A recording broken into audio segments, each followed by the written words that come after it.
Next, a hearing looking at the Biden administration's handling of the border. Witnesses include mothers of victims murdered by undocumented immigrants. Panelists discuss prioritizing the deportation of violent undocumented immigrants and the methods used by the Immigration and Customs Enforcement Agency. The Senate Judiciary Subcommittee on Border Security and Immigration held the hearing.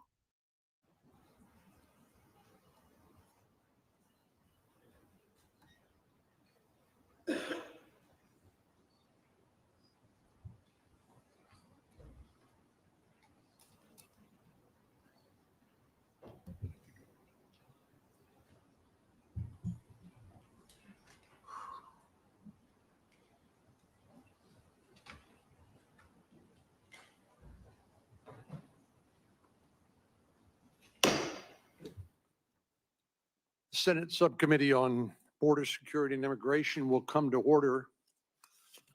The purpose of today's hearing is to examine the devastation that criminal aliens have caused in communities across the United States. In particular, we aim to show the American people how the realities on the ground are very different from the narrative peddled by the mainstream media. Rather than truthfully and honestly reporting the facts, media outlets have spread misinformation, allowing harmful, false rhetoric to dominate the airways. The result of these falsehoods is that radical far-left activists have taken to the street and targeted and demonized the very people who are charged with enforcing the law, laws that Congress has passed, and that would be ICE immigration enforcement officers. The first false narrative I want to address is a claim that illegal aliens are not criminals, but law-abiding individuals. Neither the Democrats nor the media are willing to tell the public the truth. That the moment an alien illegally enters the United States, they have committed a crime under the U.S. law to enter the U.S. legally. America is a country of laws, and we expect anyone who wishes to come to our country to obey those laws. Another false narrative peddled by the far left is that illegal aliens are not receiving due process when they are arrested by Immigration and Customs Enforcement. This naturally begs the question, what sort of process are these individuals actually due? The idea that someone could break our laws, enter our country illegally, and then be entitled to all the rights and privileges of an American citizen is a little far-fetched, to be sure. While the Fifth Amendment to the United States Constitution applies to all individuals within the United States, illegal aliens are not entitled to the same level of due process as American citizens. The fact of the matter is that by the time any alien has received an order of removal, they have had all the due process they are owed under the law. Most aliens with final orders of removal have been in the immigration system for almost a decade. Many have had the opportunity to have their day in court, the very essence of due process, but they neglected to show up. Another false narrative is that ICE is not targeting the worst of the worst criminals. But the fact of the matter is that as we speak, there are 291,141 criminal aliens in the United States today who have final orders of removal. Just this morning in the Senate Judiciary Committee, a comment was made that ICE is targeting gardeners. Well, 291,141 criminal aliens who are under final orders of removal are still in the United States. For this fiscal year alone, 213,279 criminal aliens with final orders of removal already have convictions, while 78,546 have pending criminal charges. Even more disturbing is the fact that 282,194 of these criminal aliens are still roaming free and not in ICE custody yet. There are many criminal aliens in the United States continuing to commit heinous crimes, even to this day. Some of these criminals are part of transnational criminal networks and organized gangs. All you need to do is look at the posters in this room to see some of the worst criminals ICE has apprehended recently: murderers, rapists, pedophiles, and sex traffickers. One of our witnesses here today, Sheriff Roy Boyd, can attest to the types of crimes he sees, even in Goliad, the Texas county with a population of less than 8,000. The Friday before the July the 4th weekend, Sheriff Boyd's officers arrested a 29-year-old Iranian national who entered the United States illegally, not once, but twice. The first time this criminal committed a violent aggravated felony in Indiana. And while he was charged for the crime, he received a suspended sentence in exchange for his removal from the United States. But his crime spree did not end there. Despite being deported, he returned to the United States again, illegally. And what did he do when he came back? He murdered a man in Galveston, Texas, a murder that was caught on video. Thankfully, he was arrested less than 12 hours later with the murder weapon still in his possession. This crime should never have happened. I want to remind my colleagues on the other side of the aisle that there was a time in the not so distant past when they agreed that criminal aliens should be deported. But it seems like amnesia has set in, especially because we now happen to have a president in office who's restored the rule of law and now requires enforcement of existing laws. Recall the deporter in chief? That would be President Obama. And who was in charge of immigration enforcement during President Obama's term in office? None other than Tom Homan, President Trump's current border czar. In fact, Tom Homan received a Presidential Rank Award during the Obama administration for his service as the head of ICE's enforcement and removal operations. The laws haven't changed since President Obama was in office. Only the party of the president in office has changed. And today we have a pro-enforcement president who was elected in a decisive victory, winning the Electoral College, the popular vote, and every single swing state. He was elected in large part, I'd submit, because of his pro-immigration enforcement provisions, something 54% of Americans support, including Hispanic Americans in my state, many of whose families have come here lawfully and followed all the rules. American voters know full well that deterrence is an important part of immigration enforcement and preventing the flow of criminal aliens into the United States, which means swift apprehension, detention, and deportation. And that works. The Congress just recently passed what's been called the One Big Beautiful Bill that includes billions of additional dollars for ICE detention facilities and for more personnel to make sure that our laws on the books that Congress passed and were signed into law are actually enforced. The state of Florida has stepped up to the plate recently, helping the administration to open a detention facility that's come to be known as Alligator Alcatraz. I'm hopeful that other states will step up to help in similar ways. If we could find a way to make something like this work in Texas, I would strongly support it.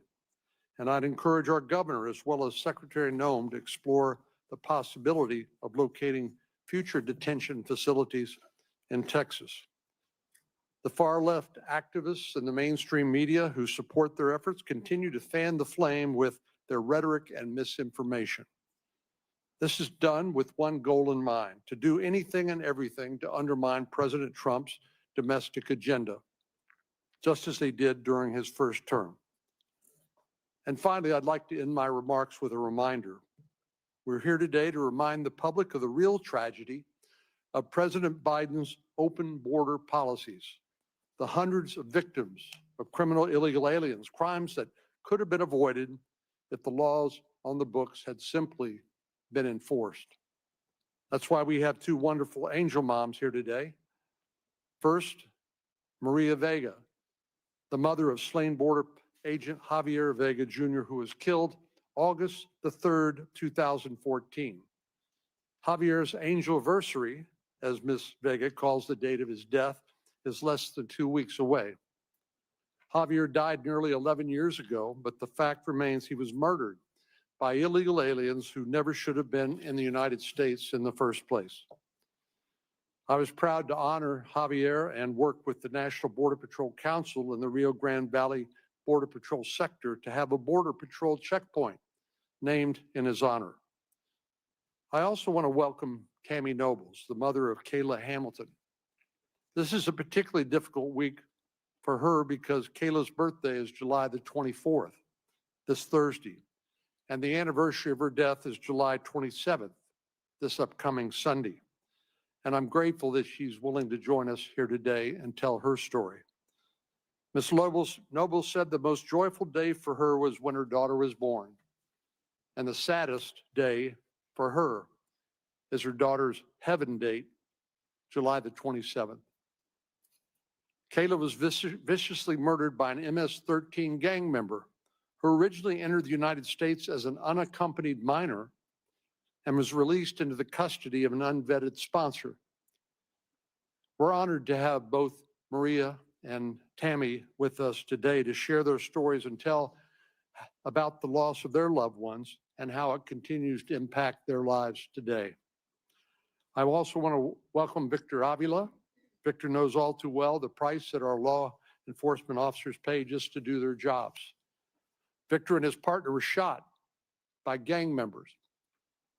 Victor was seriously wounded and his partner lost his life on that day. I intend to introduce a bill in the Senate to honor Ms. Noble's daughter, Kayla Hamilton. The bill will require that HHS conduct mandatory checks on all unaccompanied minors and bar criminal alien sponsors from being allowed to assume custody of such children. A similar bill was introduced by Representative Russell Fry in the House. You may ask, why is it necessary to pass a law to get Health and Human Services to do mandatory checks on unaccompanied minors and to bar criminal alien sponsors? Well, that's because laws barring that do not currently exist, and we need to make sure that this can never happen again. And now I yield to Ranking Member Padilla to give his opening statement. Thank you, Mr. Chairman. Good afternoon, everybody, and thank you all for being here. You know, prior to the start of this Congress, for nearly 4 years, I served as chair of this subcommittee with then Ranking Member Cornyn. Now our roles have been reversed. So I'm happy to be here as a ranking member under Chairman Cornyn's leadership here. For 4 years, though, when I was chair, we held hearings examining everything from immigrants serving in the military and in our healthcare system to America's refugees admissions program and the need to better resource our overwhelmed immigration courts. So today, 6 months after President Biden has left office, we hear Republicans continue to talk about how Donald Trump has solved our border crisis. But you won't be surprised to learn that they're also focusing on, guess what? The Biden border betrayal, that's what they call it. And I suspect that years down the road, they'll continue to point the finger at President Biden. But here's what Republicans won't be saying. That if Donald Trump and Republicans were truly focused on just targeting violent criminals, Democrats would have no objections. I know I've been saying it. If that's really what was going on, there would be no discussion, there would be no debate, there would be no disagreement.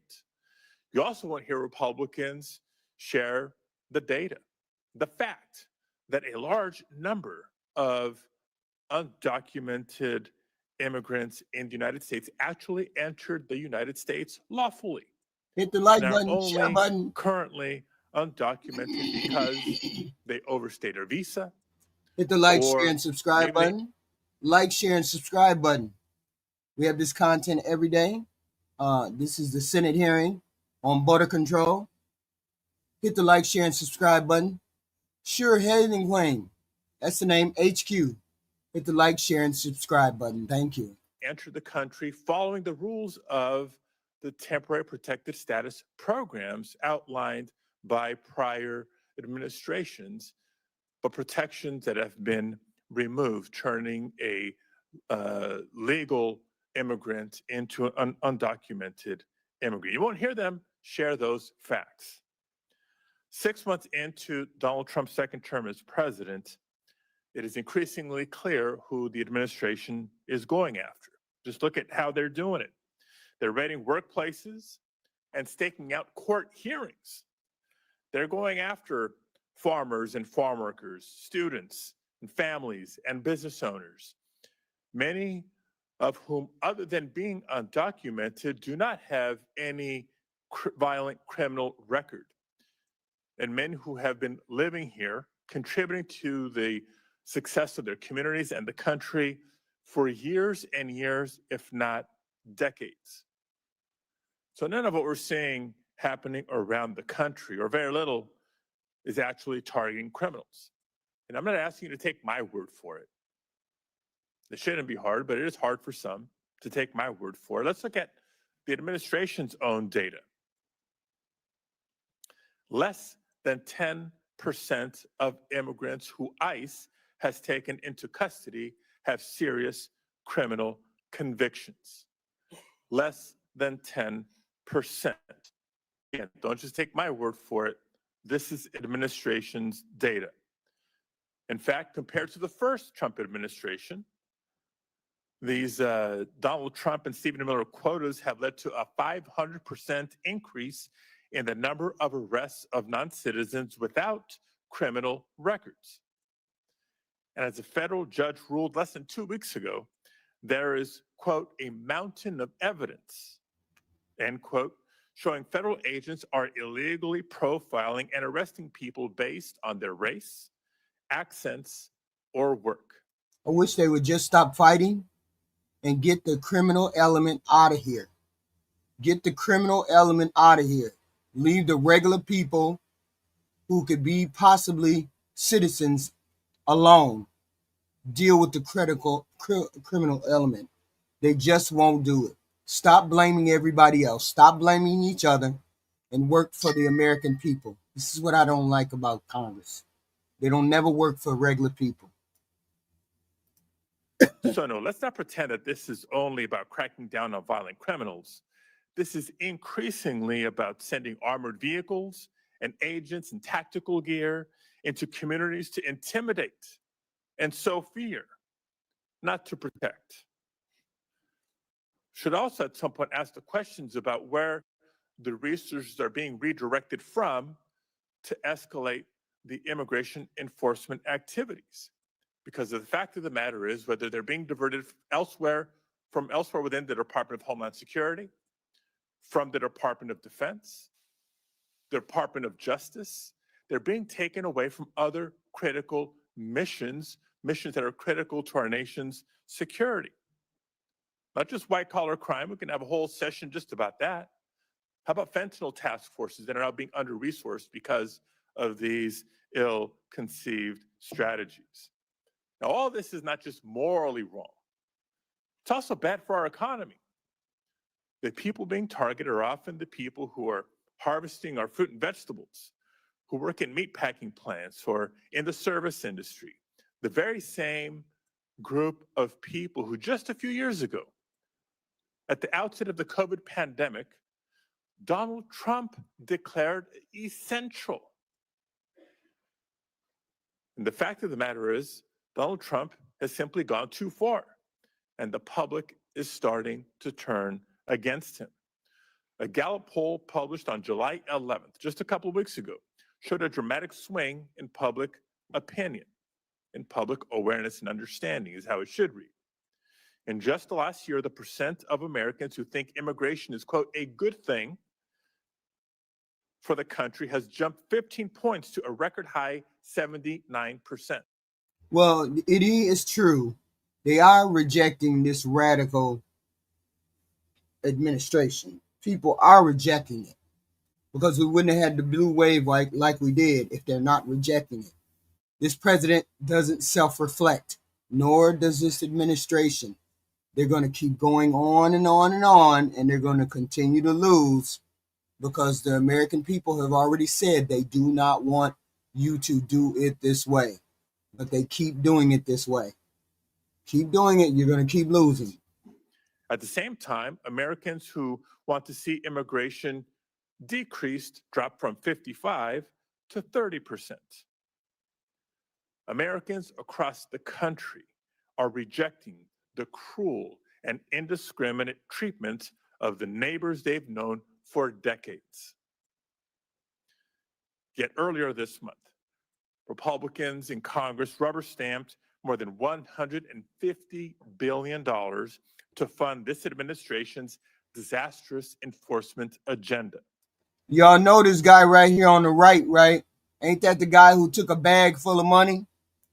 Ain't that the guy who took a bag full of money a couple weeks ago for some kind of bribe, and it was on camera, undercover? I think it's Tom Homan or somebody named Homan took a bag full of cash. The corrupt Trump administration. This guy right here on the back, in the picture, dude in the picture, took a bag full of money. $150 billion. Not to help hire Just additional corrupt asylum officers that we so desperately need to process the cases and meet the demand on our system. Not $150 billion to ensure that unaccompanied children, for example, some as young as 2 or 3 years old, have legal counsel as they face a judge on their own, with their own future on the line. And not $150 billion to hire additional immigration judges, even as more and more people are detained and the administration is firing immigration judges at alarming rates. Instead, this is additional taxpayer dollars to ramp up the mass deportation raids that have been so poorly executed. They are sweeping up United States citizens, including veterans. They're firing immigration judges. What is going on? See, we don't know half of the stuff that goes on. We already know that this administration is corrupt. It's a far-right radical agenda. We already know that. But what else is going on? Why would you be firing if you're so hell-bent on immigration and getting people out of the country through immigration? Why are you firing the immigration judges? Why are you doing that?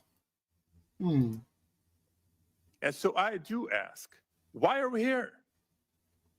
What more do you want? It's clear why we're here today. We're here because Donald Trump is scapegoating immigrants. Wait a minute. Do you all hear yourself, Greg Skeen?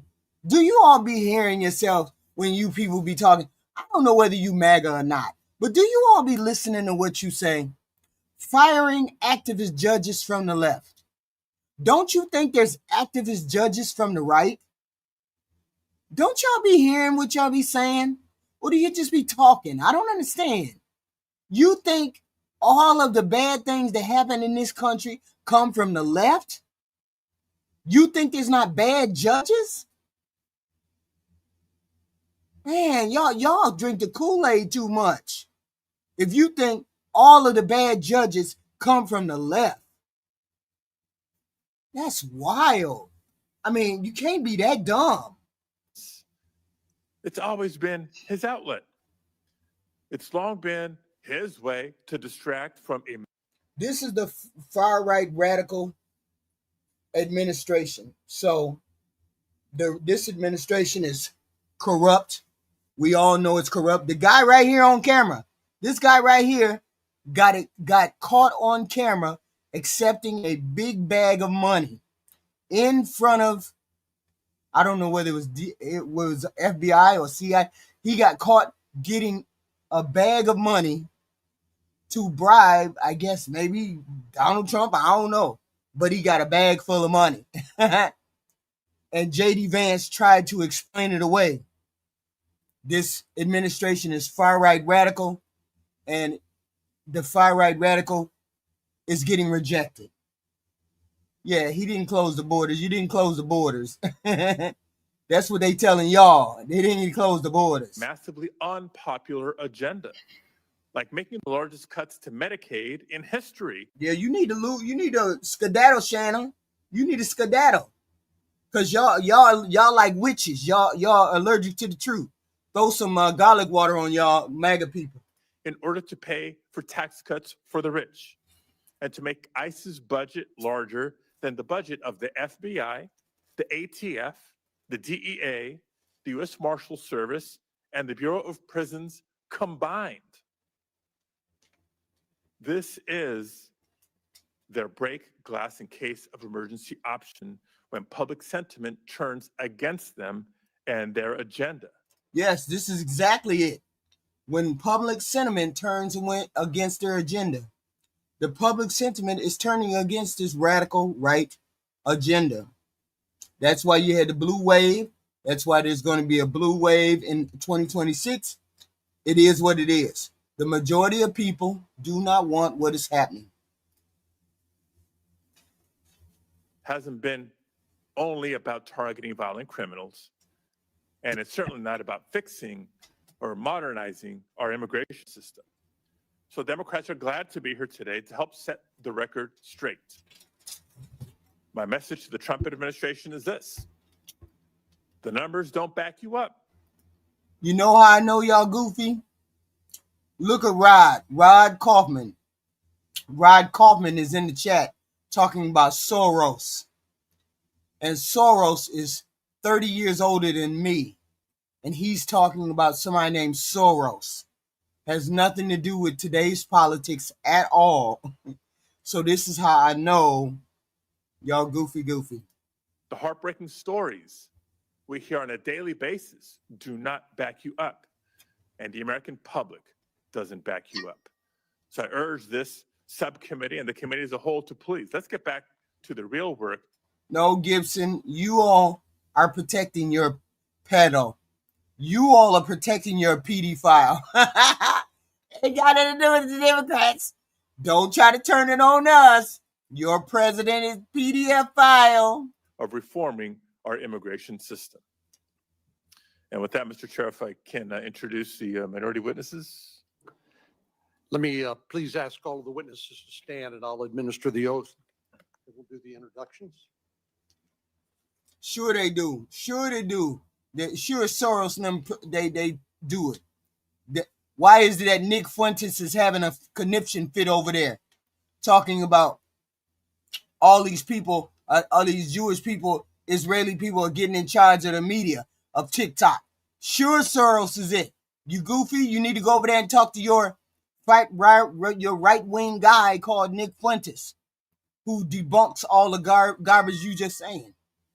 Soros has nothing to do with anything. Nothing to do with anything. Go talk to Nick Fuentes. That's y'all's boy. Go talk to Nick Fuentes. He didn't say nothing about no Soros. He said other people. Another Truth, 4829, $5. Thank you for the garlic water. Yeah, all these maggots in here need to be sprayed with garlic water. When they don't want to hear the truth, I'm not even talking. And the truth is right on the screen. They talking on the truth. If you raise your right hand or yourself. repeat after me, do you Where them swear to Epstein tell the files truth, at, the whole y'all? Where truth, them and Epstein nothing but the files truth at? So help you God. Where them Epstein files? Let the record reflect that witnesses have all answered in the affirmative. Please be seated.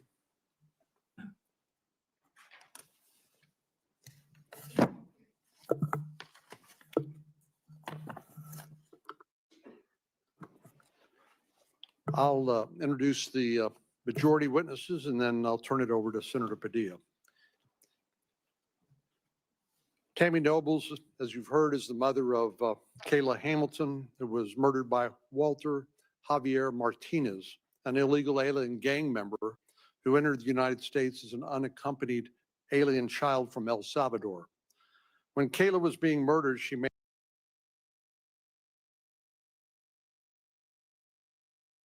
That's amazing, right, Doom Shop?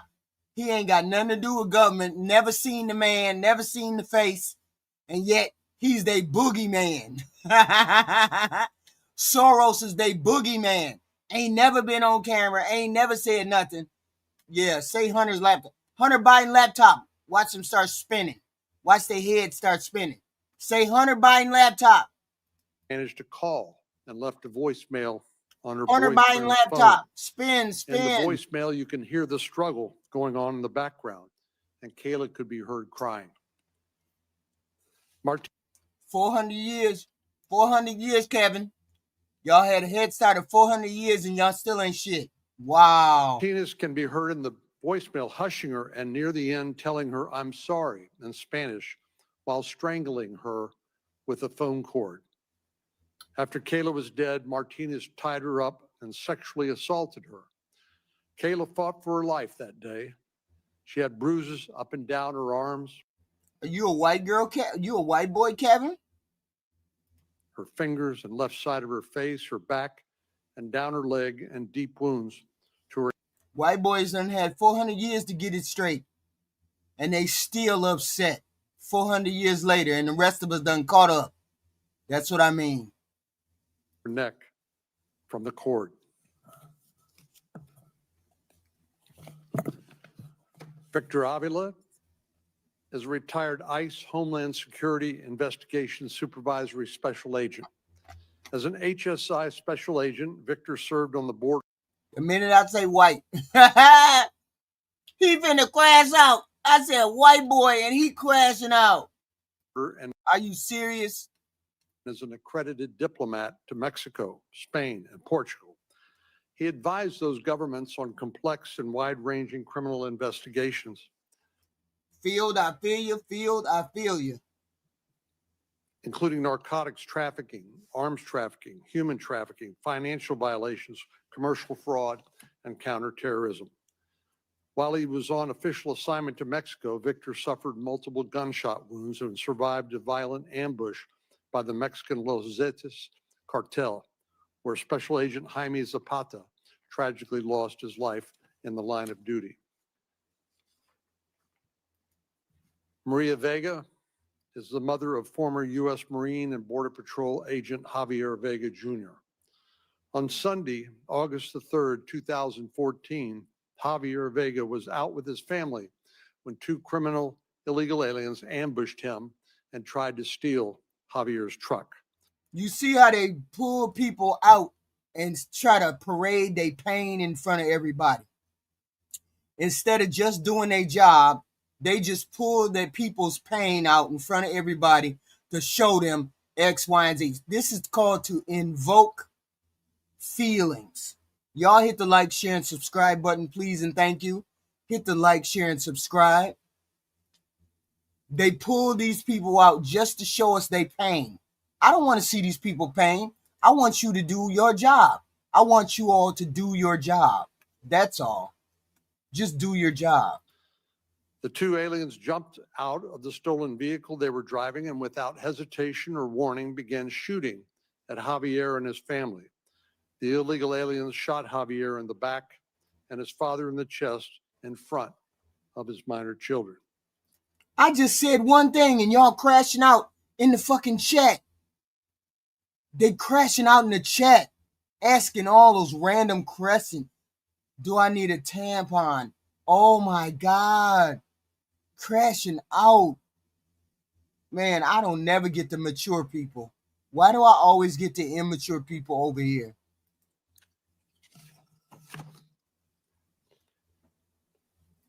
Andrew R. Arthur is a resident fellow in law and policy at the Center for Immigration Studies in Washington, D.C.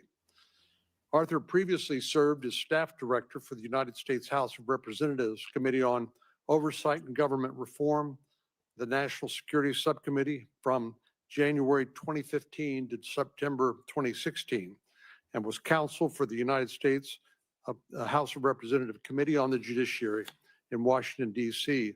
from July 2001 to November 2006. Sheriff Roy Boyd is the sheriff of Goliad County, Texas. Goliad is a rural South Texas county with a population of around 1,000, situated about halfway between Houston and Laredo along U.S. Highway 59.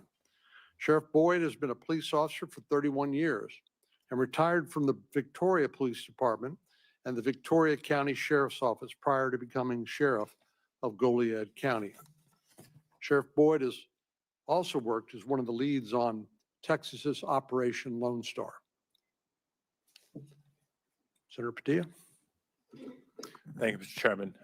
Before introducing the minority witnesses, I do want to take a moment to Don't attribute nothing to the host.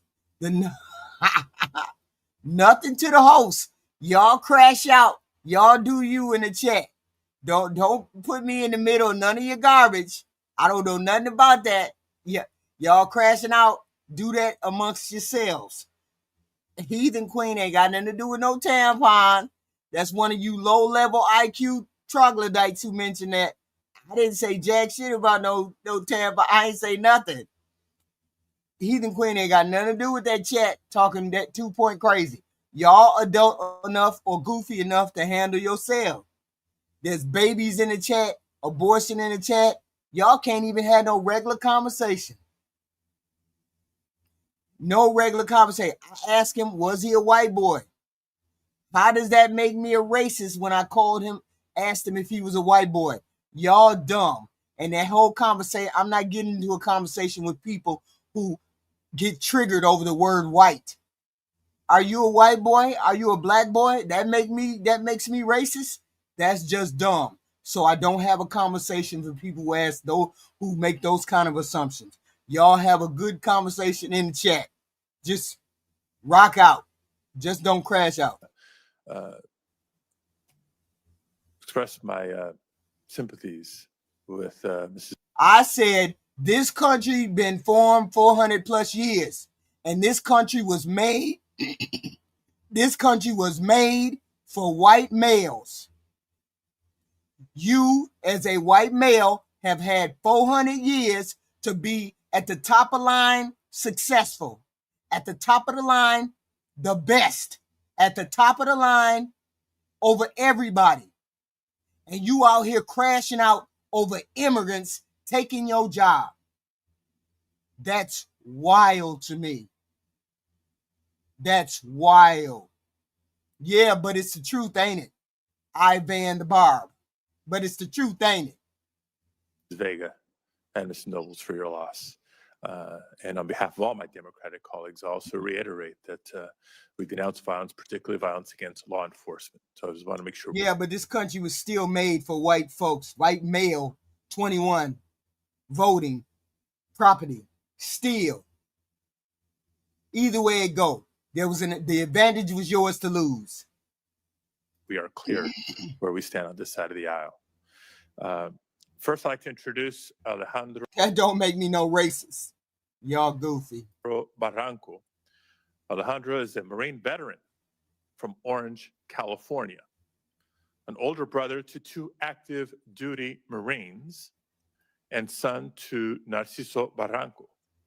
Alejandro's father, Narciso, is an immigrant from Mexico who has lived in the United States for more than 30 years and has never committed a crime in the United States. Today, Alejandro will testify about the violent and outrageous treatment his father experienced at the hands of Border Patrol agents and the betrayal that he feels as a veteran who proudly served his country. Thank you for being here. Next, I'd like to introduce Deborah Fleischaker. Ms. Fleischaker has served in several career and political roles at the Department of Homeland Security, as well as ICE, including as ICE's acting chief of staff. Ms. Fleischaker has also served as ICE's Assistant Director for Regulatory Affairs and Policy and as DHS's Executive Secretary and acting DHS Chief Privacy and Chief FOIA Officer. Ms. Fleischaker will lean on her extensive experience and understanding of both DHS and ICE operations in her testimony today. Thank you. Nobody thinks there should be people in the bathroom dressed as women. Nobody thinks that should be happening. But we shouldn't also demonize people that are transgender or gay. We shouldn't demonize those people either. There should be a thorough discussion about what, when, and how, not making them seem like they're freaks. That's the difference. We don't think of them as freaks. Enough said about people in the bathroom.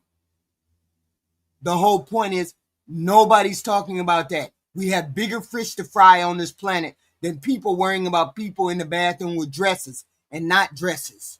That's the problem. You people, this is the radical right wing guys talking about people in the bathroom.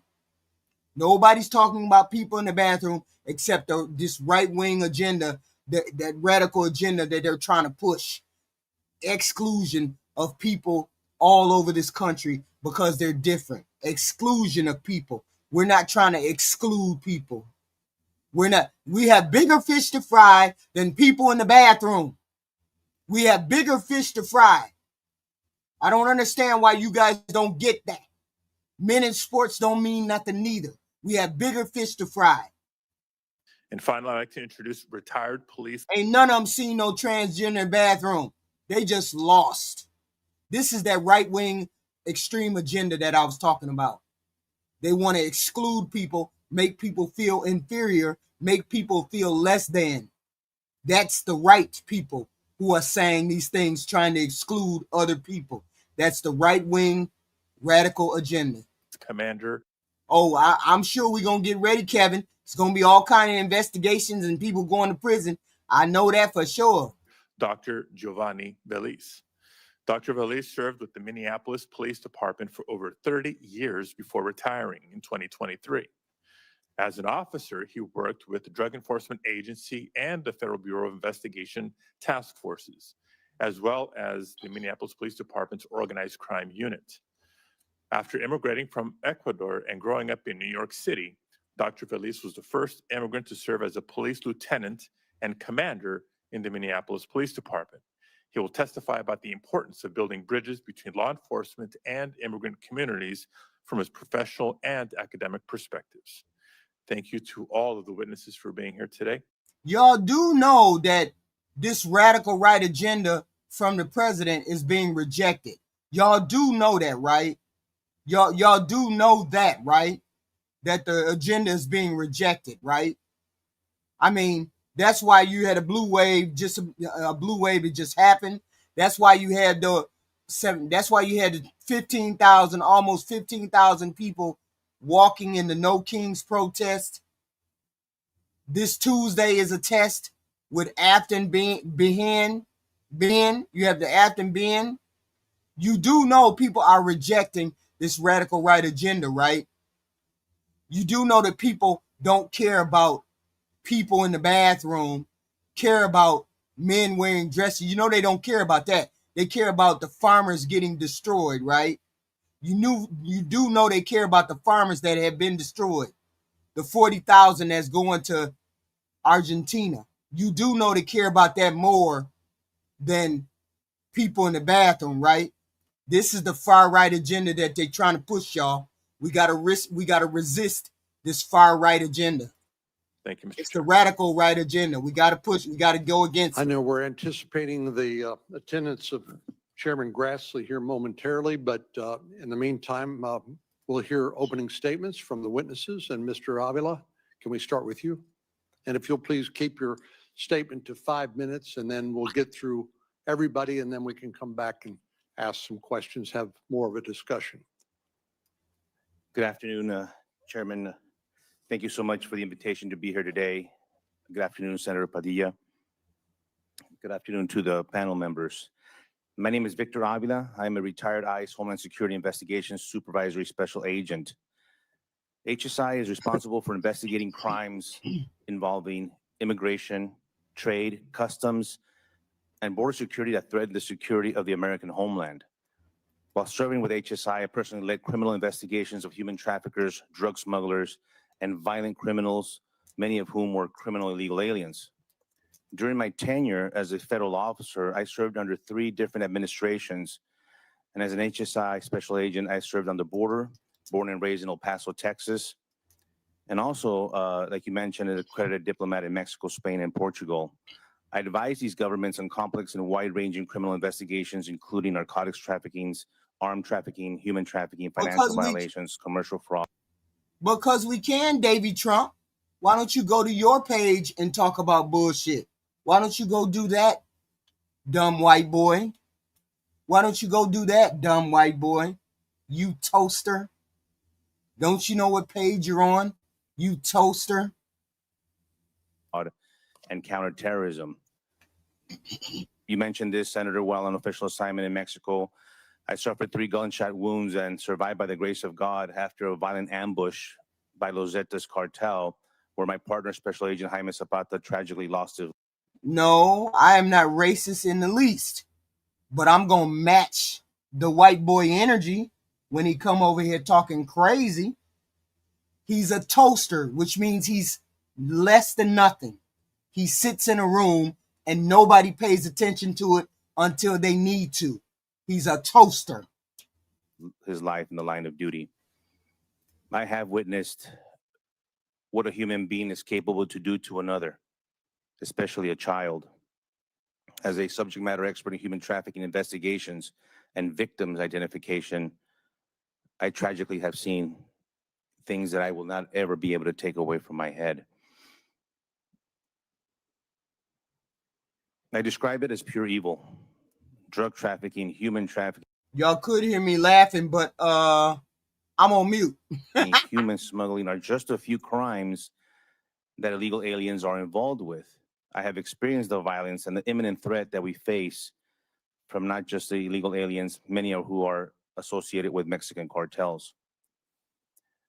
What is happening today with our ICE officers and agents is unprecedented.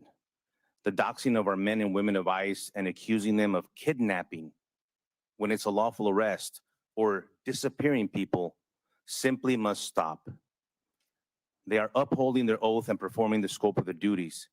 Vilifying officers because some people disagree with the enforcement of the law or because it contradicts their ideology is just not acceptable. Thousands of police officers arrest people every single day, and that officer is not singled out for doing their job. Why then are ICE officers being targeted? This, I believe, is a politically driven issue. How do we get here?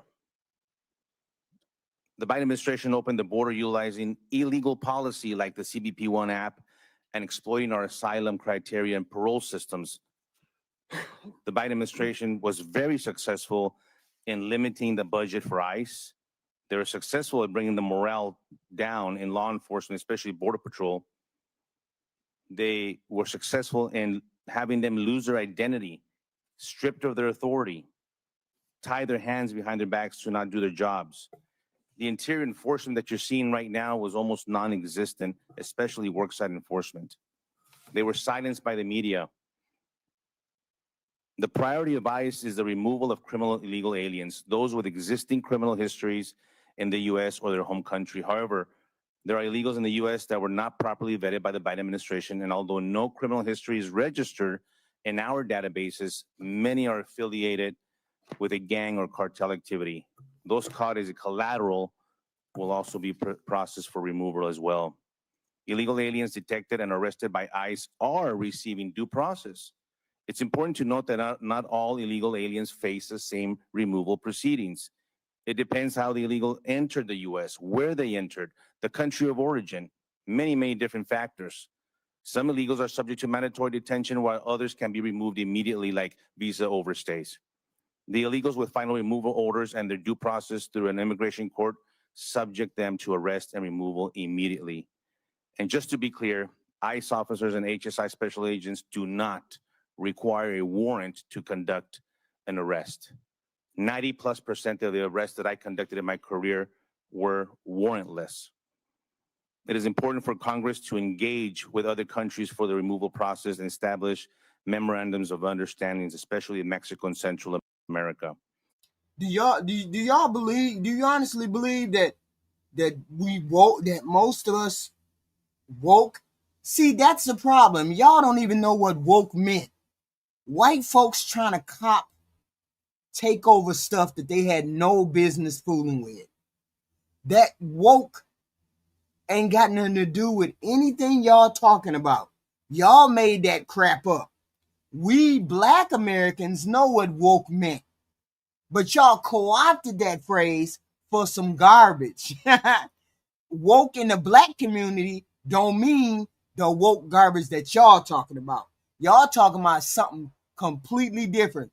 When we say woke, we mean something else. Y'all co-opted the word woke from our culture and decided y'all knew what it meant. but you didn't know what it meant, and you're using it wrong. And you're using it wrong. I think Congress has a vital role to better support the mission of U.S. Customs and Border Protection, CBP, ICE, and the role that they play every single day safeguarding our border.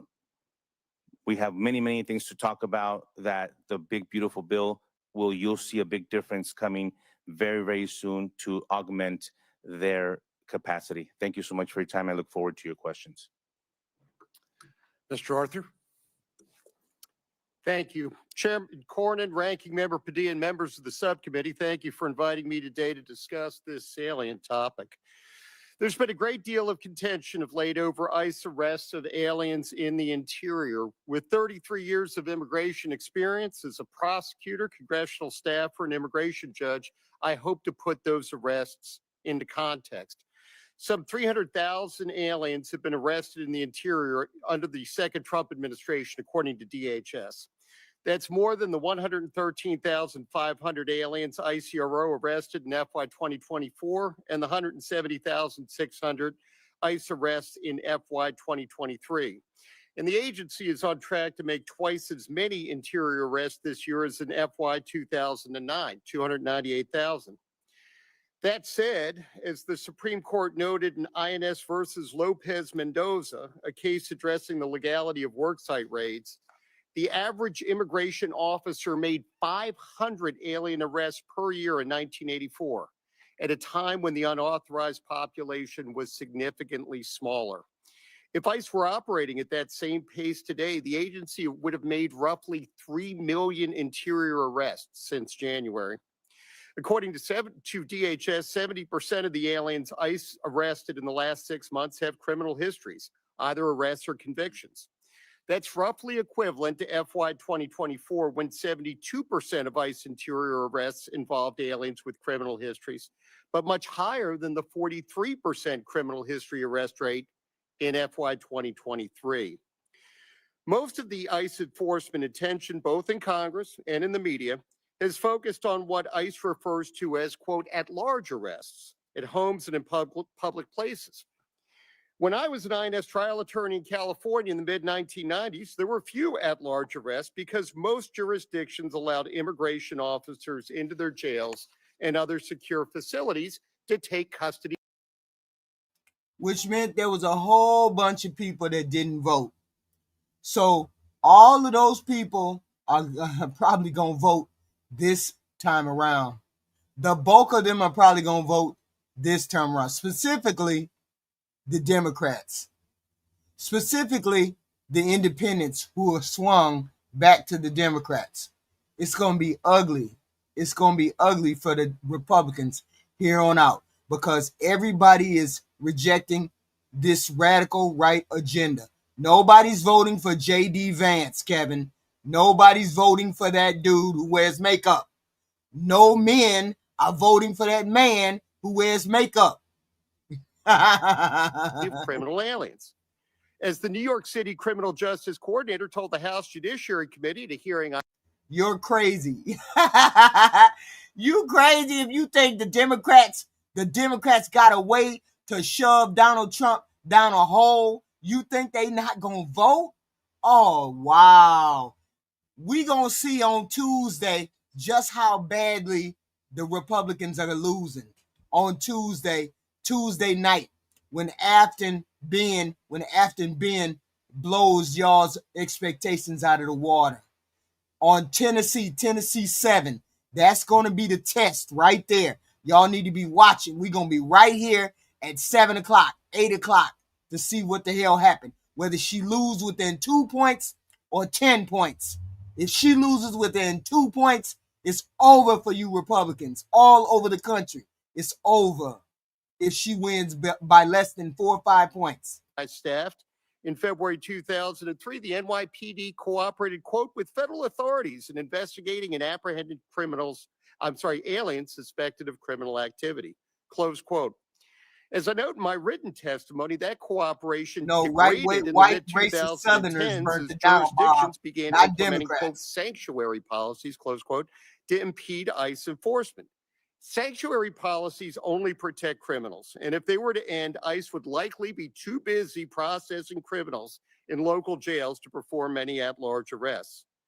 Because alienage isn't a critical factor in most state and local arrests and prosecutions, there's no way to know what percentage of the undocumented have criminal records. But what is known is that 100% of criminal aliens do have criminal records, and the recidivism rate is high. A 2000 We will take Kamala's Indian ass over Trump any day. This radical right agenda, this incompetent administration, we have to deal with for as long as we got to deal with. But regardless of what you say, it's still incompetent. It's still, and I'm going to be surprised when the president is not around anymore. The rest of y'all going to go to prison. The rest of them is going to prison. 11 GAO study found that criminal aliens had, on average, 7 separate arrests apiece. As most of those criminal aliens live in and prey on immigrant communities, other immigrants are the ones harmed the most. Sanctuary policies also force ICE agents into the community to arrest criminal targets, where the threat of violent resistance is higher and where they often encounter other aliens here unlawfully, likely the key reason why the percentage of ICE arrests involving aliens with criminal histories isn't higher. Note also that all aliens, including criminals, are entitled to constitutional protections throughout the removal process. All aliens are eligible for constitutional protection. All aliens, for all the goofies out there who keep saying illegal aliens don't require due process, this man right here just said they do. He just said they, including due process law. The process due those aliens, as Mr. Avila just noted, differs from what the Constitution accords to criminal defendants and is often less than that accorded to U.S. citizens. The due process clause applies to all persons in the United States, but the Supreme Court has held, quote, the nature of that protection may vary dependent upon an alien status and circumstance. Finally, I'll note that I was a congressional staffer on 9/11. Congress responded to those attacks by tightening the vetting process for aliens coming lawfully to protect Americans from criminals and other security threats. The hard-earned lessons of September 11th were ignored over the last 4 years, as the last administration released millions of unvetted aliens into our communities, too many of whom have gone on to harm innocent victims. y'all drink too much Kool-Aid. All of y'all drink too much Kool-Aid. Not one pushback for this president. Not one pushback for this corrupt president. It's all a pushback for the Democrats. No pushback for the president. Y'all don't stand for nothing. You Republicans don't stand for nothing. No pushback whatsoever for this president. Whatsoever. Y'all stand on nothing. Here. We have the most generous legal immigration system in the world, but American voters will only continue to support those policies if they are safe from criminal threats and know the laws will be enforced. That's likely why You hate y'all stand for nothing. You hate everything. You allow this president to run over everything. You allow this president to put everything first before America first. You allow this president to put America last. America ain't never come first with this president. He gave Argentina money over giving people in his own country food stamps. He gave money to Israel over his own people getting health care. And all the people in Argentina and all the people in Israel, all of them get health care, free X, Y, and Z. He ain't never put America first. Y'all don't never give no pushback. That's why I say you Republicans don't stand for nothing, because you don't even push against your own party. You don't even push against your own leaders. You just let your leaders drag us last. We always last. We ain't never first with this president. This president never puts us first. I want to know who in this chat benefited from the Big Beautiful Bill. How many of y'all benefit from Big Beautiful Bill? He ain't put y'all regular Americans first. He put the rich people first. Then he put foreign countries first. We always come like, how did this president bankrupt the farmers if he was putting American farmers first? How did he end up bankrupting the farmers? If he was putting their America first, how did he bankrupt the farmers and then bankrupt the country? Oh my God. He don't believe in America first. Y'all have no pushback. You Republicans stand on nothing. You stand on nothing because you don't push back on this president putting us last. 65% of respondents in the most recent Harvard-Harris poll supported the current administration's, quote, efforts to deport criminals who are here illegally, close quote. In closing, thank you again, and I look forward to your questions. Thank you, Mr. Arthur. Sheriff Boyd?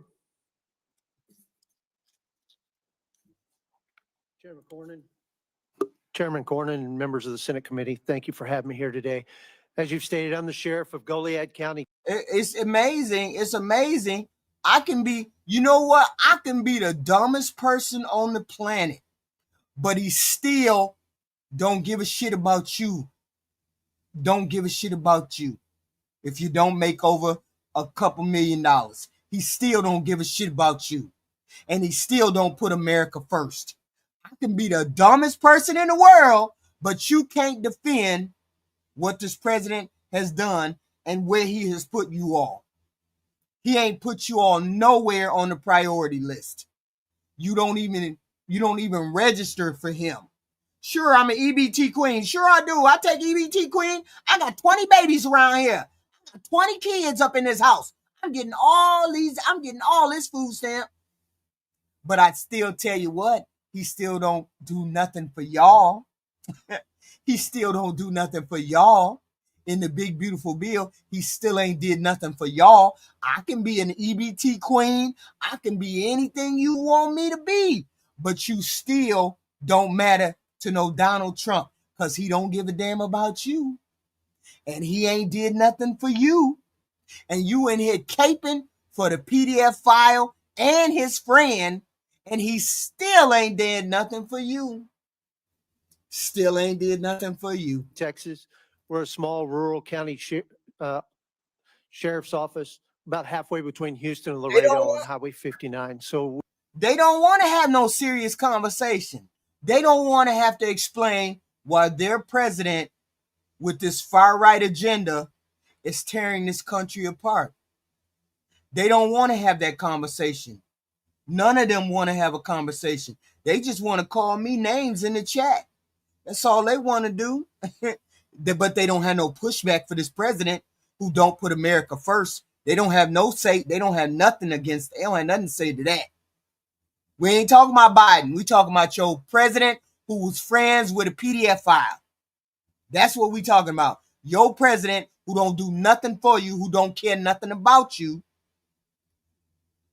who ain't did nothing for you. I still want to know. Put it in the chat. What this big, beautiful bill has done for you people between the salaries of $30,000 and $150,000. I still want to know. I still want to know what this president has done for you all. Seeing as how you cape for him every chance you get. You be out here twerking for him. You had your booty popping, your cheeks clapping. You be out there dancing for Donald Trump, and he don't do nothing for you.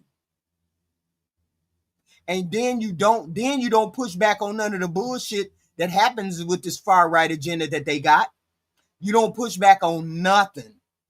I just want to know what has he done for y'all? What has he done for y'all to make y'all come and talk 2-point crazy to a person y'all don't even know? I just want to know what he done did for you. we're on a major corridor for legitimate and illegitimate products going to and from the border.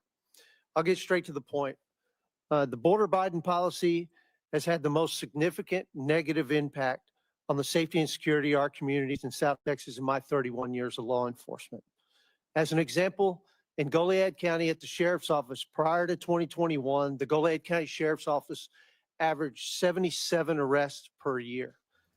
Y'all do know, and y'all do know that saying something 4 or 5 times to a person like me don't mean you gonna hypnotize us, right? Just because Trump hypnotized you all with the stuff he said, that don't mean you saying that prices are down, gas is down, everything is down. Just because you say it's down 4 or 5 times, don't mean I believe you. Trump says that hypnotized shit to you, you MAGA people, and you MAGA people believe it. Y'all easily swayed like that, but regular people ain't easily swayed like that. We don't believe the prices are down because we know the prices are not down. We know that, right? You can look out the window and look at a gas station sign. You can go to the store and know beef is way, way, way high. We do know that. You do know we can go to the store and find these things out, right? But Donald Trump can say it to y'all and y'all believe it. That's why y'all easily persuadable. That's why y'all have no pushback. You stand on nothing. From January 2021 to date, we've Yeah, had then you should be out here telling the truth. Diex, Toaster, you should be out here telling the truth. Diex 40. averaged 413 arrests per year. That's a significant increase. I looked in our records and found no records of smuggling of humans cases or engaging in organized criminal activity cases prior to January of 2021 for our law enforcement agency. From 2021 to 2025, the Goliad County Sheriff's Office arrested 96 people for smuggling of humans and 126 for engaging in organized criminal activity. These kind of activities have skyrocketed throughout Texas as a result of Biden's open border policy. On top of that, we've turned over 145 illegal aliens to Border Patrol. I just want to be clear. You people who keep talking about gas, you do know the president don't have nothing to do with gas, right? The gas pricing, you do know that, right? Or do we got to go over there? We do know, you do know that, right? The gas, he don't have nothing to do with gas pricing. That's OPEC, right? You do know that, right? You keep saying gas is lower. What does that have to do with the president? Wow. For processing and possible deportation. Wow. This policy has brought quite a few other things, including significant property damage. In South Texas, there have been thousands of events where smugglers have driven through fences and have caused much damage to private property, tearing down fences. There are multiple ranches in South Texas that have over $100,000 in fence damage per year as a result of this open border policy and the cartel incursions into South Texas. Many rural houses have been abandoned out of fear of the cartel smugglers going through. There's been a drastic increase in the auto theft of pickup trucks throughout South Texas because what many. Yeah, that 50-year mortgage. When are they going to start the 50-year mortgage? When we going to have that? When they going to start that? I wonder when they're going to start. And we got a healthy economy? And we're going to do the 50-year mortgage and we got a healthy economy? Wow. People don't realize is that the smugglers are using stolen trucks. That takes tens of thousands of vehicles to get millions of people through South Texas every year. And those vehicles are stolen from Texans and used in this illicit trade. Trespassing on private property has become a commonplace to the point where many of the ranches have been abandoned, where people fear being on them. In Goliad County alone, even though we're 180 miles from the border, in 2021, we discovered 16 cartel stash sites in our county. Just the one of those are just the ones we found by going out and looking. We had what was described as the Department of Homeland Security as the largest inland cartel stash site ever discovered in the United States of America. But the property damage is just part of it. It's the physical and the psychological damage. And I will give you just a few examples starting in 2021. We have a lot of residents in rural South Texas with credible fear of the cartel smugglers coming through their property. In April of 2021, a traffic stop in Goliad County led to the arrest of Brisa Santana. What we found was Miss Santana had been recruited in a bar in Dallas by a gentleman from Mexico. And she had gone down to the border and picked up 3 girls who were all in their late teens, early 20s. And they were being told that they were being brought into the United States to be reunited with their family members who were already illegally here in the U.S. But our investigation revealed that Miss Santana had fake Social Security cards in her underwear when we got her to jail, led to further questioning. And what that investigation revealed was those 3 young ladies were considered especials. They were never going to be reunited with their families here. They were being taken to Chinatown in Houston to be put in sex slavery, indentured servitude. As you already pointed out, earlier this month, we caught the murderer in our county. We've dealt with a lot of different violence as a result of the Biden's open border policy, but I will. You all hit the like, share, and subscribe button. The like, share, subscribe, so we can help grow the channel. We have this kind of content every day. Hit the like, share, subscribe button so we can grow the channel. I appreciate it. Thank you very much. Hit the like, share, and subscribe button. Don't hit the like button. Don't be a hater, Kevin. Don't be a hater. Man, I hate you people that are haters. Grow up. Grow up. You in the chat talking about don't hit the like button. Grow up.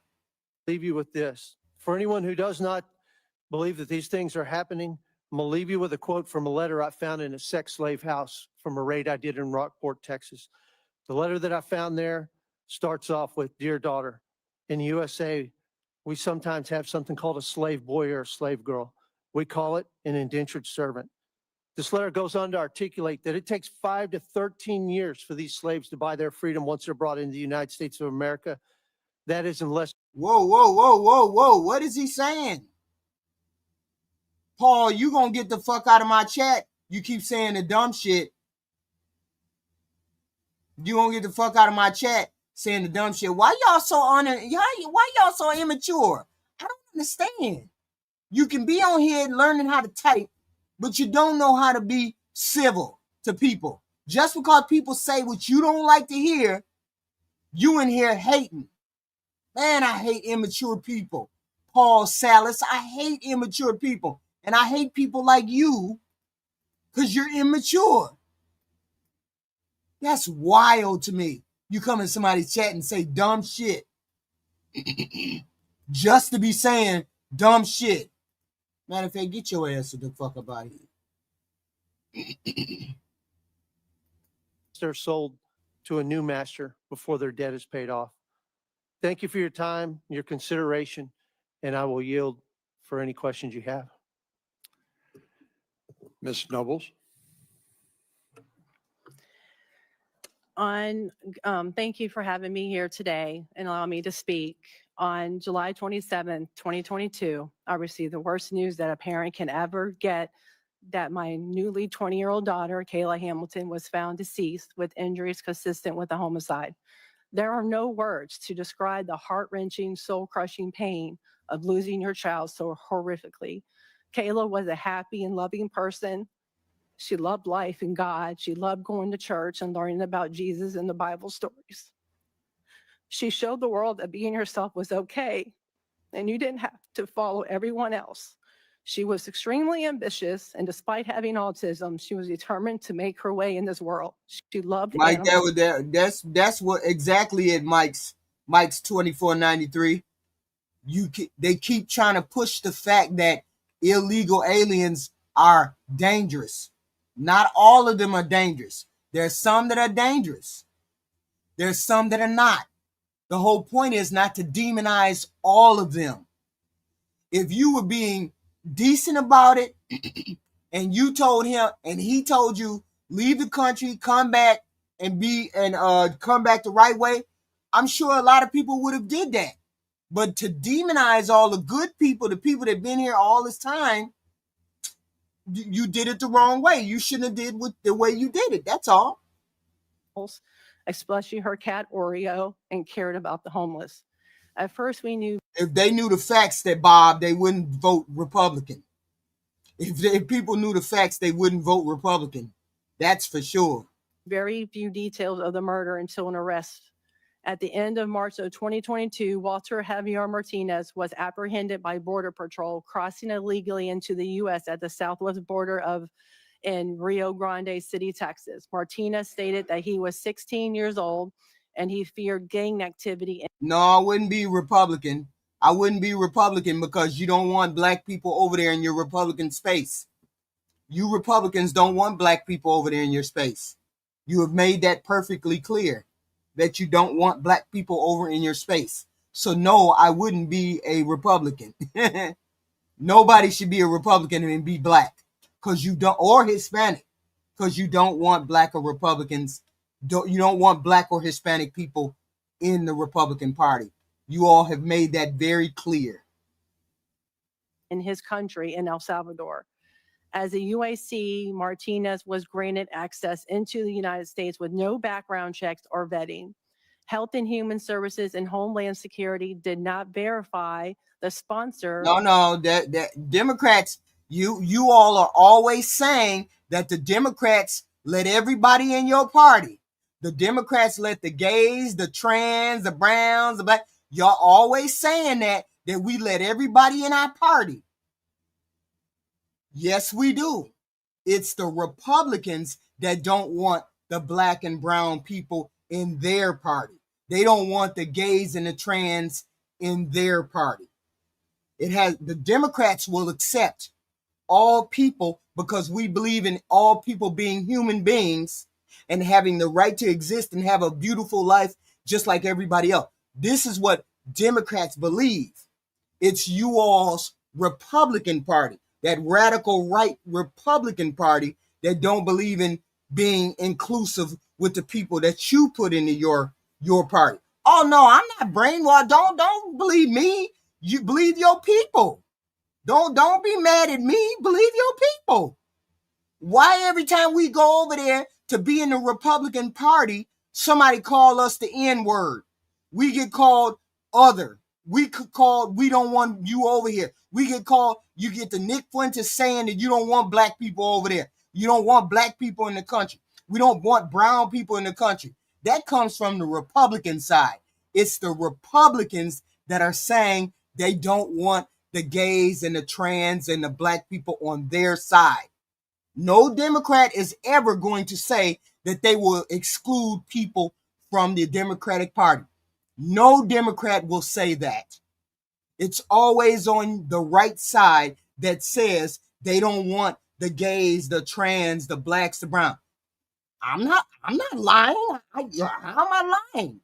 Because we got that. Wait a minute. Didn't we get a couple of emails a couple weeks ago from some young Republicans who were in a group chat who said, we don't want the people who eat watermelon. We don't want the people who are Muslim. We don't want Mondami, whatever his name is, that New York mayor. We don't want him in our. Y'all want radicals in your party? Isn't that the Republic? Isn't that the radical right who said those things? That wasn't the Democrats who said those things. That was the right that said those things. Wasn't it that Turning Point USA who Vivek Ramaswamy went over there, and Vivek Ramaswamy is running for mayor for governor, and he went to a Turning Point USA rally, and then they said, "Oh, you're not a Christian, so we don't want you over here. We don't want you over here." Isn't that a Turning Point USA place that he went to? Yes, you guys love those. You guys love those token black people who say everything that y'all want them to say. Y'all love them, but a regular, ordinary black person like me, oh yeah, you would never. Because people got attacked at the because Vivek Ramaswamy got attacked at the Turning Point USA rally. These young Republicans had that racist email, chain of emails that they had released. Every day on the channel, you hear the president saying other and alien and immigrant. You have every day you hear these people say this. People in the chat were saying monkey to me, calling me a monkey in the chat. So how is it that since you don't want us over there, us black people over there, why are you mad when I say what you'd want? Why are you mad when I say y'all don't want us over there? I don't understand. I'm wrong when you say you don't want us over there. But then you wonder why we all Democrats. I don't understand. I don't understand.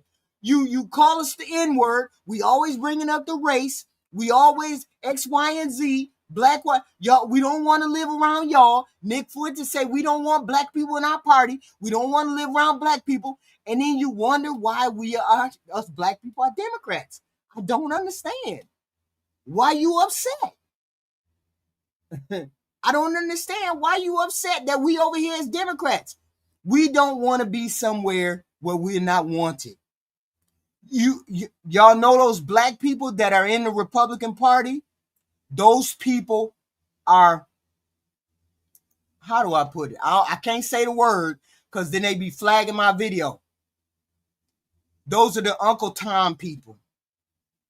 Those are the Uncle Tom people. And I'm ignorant now. They crashing out right now. When I tell them the truth, when I say the truth, they crashing out still. Wow. Somebody in the chat who understands what I'm saying, please explain it to all these maggots. Please explain to these MAGA people. Please explain it to them, because I can't explain it anymore. The racist chat, the racist emails, the racist people on TV, Vivek Ramaswamy's reception at TP USA, all of those things. That's wild. That's wild. No, this ain't a red flag channel. You can't flag this channel because I'm not saying anything that's wrong. I'm not saying anything that's racist. I'm not talking about anybody at all. I'm not calling anybody names. You can't red flag my channel. That's just dumb. That's just dumb, because it's all about race. Yes, it is. For you all. For you all. It's all about race. It's not me. For you. It's you all that is all about race. It's not about race for me. It's you all. And allowed Martinez to go live in Frederick, Maryland. There were behavior issues with him living with the sponsor, and he ended up staying with his half brother who lived in the same neighborhood, mobile home park. I can't with you, the ones of y'all that are ignorant. I just can't. I can't with you. You say the word white and we're racist. We say the word black but when y'all say the word black, y'all not racist. But when I say the word white, I'm racist. Wow. I can't with y'all. I don't even see where me telling you that you don't want black folk over in the Republican Party, in the MAGA party, I don't see where that makes me racist or I'm a racist person. I'm confused about that. I don't understand. Somebody please explain it to these people, because I seem to not be able to do it. I don't understand. Park as Kayla. There were behavioral issues with Walter, so the half brother called the property manager of the mobile home park, which I thought was a legit company. We learned that an illegal immigrant who was a priest owned some of the mobile homes and allowed his cousin to rent a home to a 16-year-old gang member in the same mobile home as Kayla. Through the investigation of Kayla's murder, we found out that this priest and his cousin knew Walter Javier Martinez from El Salvador and knew he was running from a homicide. And they decided to put him in the same mobile home as Kayla. Kayla and her boyfriend and young family did not know Walter Javier Martinez, and they did not know their rental rights and didn't know they had a right to say no. They were all afraid to say no in fear of getting kicked out onto the streets. So they said nothing. Martinez was only living there for 5 days before he violently and brutally murdered my daughter. Walter Javier Martinez broke into Kayla's room while she was sleeping that morning. Kayla left a voicemail on her boyfriend's phone. According to the voicemail, a struggle was going on, and Kayla was heard crying. See, I have sympathy for these people. I do. I have sympathy for these people that they bring up here, but they're just trying to show the pain. Here's the thing that pisses me off. It has nothing to do with the fact that they're immigrants. It has nothing to do with they just happen to be immigrants that commit crime just like regular people commit crime. It's not an overabundance of people that are illegal aliens that are committing crime. You just happen to pick out instances in which crime is being committed. Of course, they have people who commit crime that travel, that go to different countries. It is what it is. But it's not an overabundance of people committing crimes that are from foreign countries. No more than the people who live here. So it is what it is. And groaning and struggling to breathe. Martinez was also heard on the voicemail, hushing her and near the end telling her, "I'm sorry" in Spanish, while continuing strangling her with her phone cord. After she You all hit the like, share, and subscribe button. Hit the like, share, and subscribe. We have this content every day. We have content every day on different subjects, subject matters, conversations. Some people don't like to hear the truth. Some people like to live in their bubble. I get that. It's safe over there. It's safe not to say anything. It's safe not to talk about race and gender and immigration and borders. It's safe not to do that. So if you want to be safe and you don't want to have that conversation and you don't want to have pushback, then you need to go, excuse me, then you need to go to a different channel. Because over here we talk about race and gender and people in the bathroom and borders, and we do all of those things. So if you want to be safe and you don't want to talk about it, and this person and this host is just a big fat liar and you just don't understand, then you need to leave and find a channel where you want to get your views validated. Because most people want to get their views validated. I don't want to get my views validated. I want a better America. I want them to do better by us in that White House.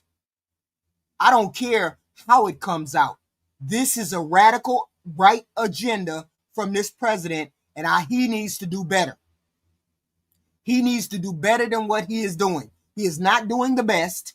He needs to do better. And if that means I got to talk about race and gender and immigration and anything else that you all don't like, then so be it. And if you don't like that, then you need to go to a different channel. Okay? But nowhere on this platform, nowhere in this conversation have I been racist towards anyone. Don't put that moniker on me at all. Just because you don't like what I say about race doesn't mean I'm racist. was deceased, Martinez tied her up and sexually assaulted her. This was confirmed by the annual swabs that match Martinez's DNA. Kayla fought for her life that day. She had bruises up and down her arms, her fingers, the left side of her face, her back, and down her leg, and deep wounds to her. You're a toaster, Richard. Stop talking. Stop making dumb points. Stop talking. I've been here longer than you, so I deserve to be here longer than you. I deserve to be here more than you, if that's the case. Stop talking nonsense. Neck from the cord. Local police knew right from the beginning that he was the main suspect just by their initial investigation. It took the Aberdeen Police Department to confirm that Martinez was a known MS-13 gang member and that he had a criminal record in El Salvador in 2020. If Health and Human Services or Homeland Security would have done a background check, then they would have known this, and Martinez would have not been able to be on U.S. soil. With Martinez being 16 years old, Maryland Child Protective Services took custody of Martinez until the DNA results came back. The Aberdeen Police Department was very transparent to CPS. They told Because you all were sold a bill of goods, Jacob R. Don't you understand? They were sold a bill of goods, Jacob R. That's why. And don't you understand that people are swinging back to the other side because they're disappointed, and now they see how much of a fake and a fraud this administration is? Don't y'all see the swing with independents and Hispanics? Don't you see the swing? Because they're disappointed that this administration was supposed to be different. but it's no different than any other money grabbing, laundering outfit. This is, and it's far right radical program. Nobody wants the far right radical program. That's the point. Health and, they did tell Child Protective Services Sure, that Richard. he Sure, needed to Richard. be Sure, held in a sure. secure I believe everything you say, Richard. Sure. Yes. Cause you say it 10 times like Trump says things 10 times and you believe him. Say it 10 times, maybe you'll believe it then. location because he was a threat to society and based on the murder and injuries of Kayla Hamilton. It was later learned after Kayla's murder, Child Protective Services placed Martinez in a group home with other children where he was able to attend a public high school. And then when he had behavioral issues at the group home, they No. The truth is, Walker, that this program that this president tried to put in place has been rejected. It's being rejected. Why don't you tell the truth? Why don't you tell the truth? Okay? Stop telling me to tell the truth. You tell the truth. Okay? You tell the truth. put him in a foster home, which allowed him to enroll into another Maryland high school. While in jail, a letter was intercepted that Martinez wrote confessing to 4 murders and 2 rapes and admitting he was an MS-13 gang member. Martinez ended up pleading guilty and taking the plea deal of 70 years. Since he was a juvenile at the time, even though he was tried as an adult, Martinez could not get life without the possibility of parole. Richard, I think you're the one who just said that I'm a racist. So you have no facts. It's just delusion. I'm not going to continue to answer you anymore. You're delusional and you need to take yourself down the road. Not only was Kayla's life put at risk and taken, so many other children and adults were at risk. The Biden-Harris administration did not put the American citizen safety first. We need to ensure the safety of our citizens and protect the children from being in the wrong peers and placement in the wrong group homes with unsuspected gang members. Background checks and vetting should be required at the start so that agencies can check for criminal records and gang affiliation in their home country. Sponsors also need to be screened and verified. Under the Kayla Hamilton Act introduced last week by Representative Fry, Health and Human Services will be required to gather background information on all potential sponsors and every adult in their household. If Homeland Security and Health and Human Services had checked Martinez's background, then they would have known that he was MS-13 gang member, and my precious daughter Kayla would still be alive today. Both agencies had to do was make one phone call to El Salvador, and they would have known that he was an MS-13 gang member and that he had a criminal record for illicit gang activity. To prevent such tragedies from happening again. Oh, I'm sorry. You all did know that his approval rating is like 39, right? You do know that his approval rating is around 39, right? So they're rejecting him and they're rejecting his agenda. You all do know his approval rating is 39, right? Kayla Hamilton Act will mandate background checks on UACs and the sponsors so that no person will be at risk. Sorry, I went over Thank a you, little Ms. bit. Nobles. Mrs. Vega? Thank you, Senator, for having me here and allowing me to tell our story. My name is Maria Herrera Vega. I am an angel mom and the mother of 2 incredible sons. Javier Harvey Vega Jr., my firstborn, one of my 2 pride and joys, an amazing grandson, son, brother, husband, father, you name it.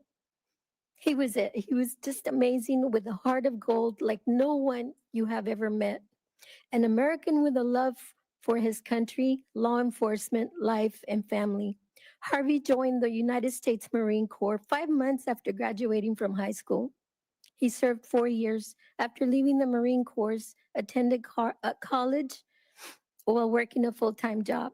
Immediately after graduation, he was hired by Christus Spohn Hospital as a biomed technical engineer. In 2006, he joined the United States Border Patrol until 2014. Javier Harvey Vega Jr. Remember that name.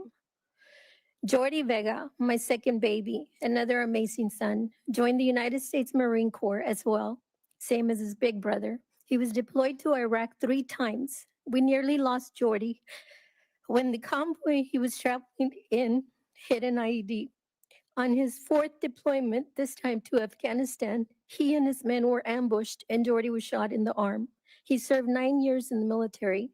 Jordi now lives in Louisiana and works for an American company. Sunday, August the 3rd, 2014 was a day that started off with wonderful memories of our U.S. Marine and Border Patrol agent son and his family visiting us. The entire day was planned, good quality family time, a barbecue, shopping, rifle Wait a minute, sighting hold and on. preparation. What numbers are you talking about, Jacob? Jacob, what numbers are you talking about? Are you talking about the blue wave that happened on November 20? Oh, November? Are you talking about that blue wave?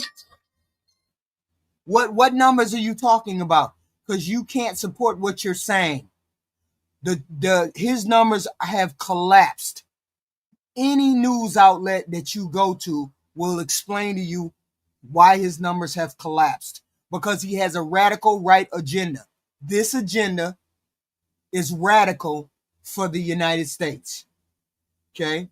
No, Kevin. Blue states win blue states. The margins is what we look at. The margins of how much they won. Over how much they won. Then you go to red states and you see the margin of how much they won.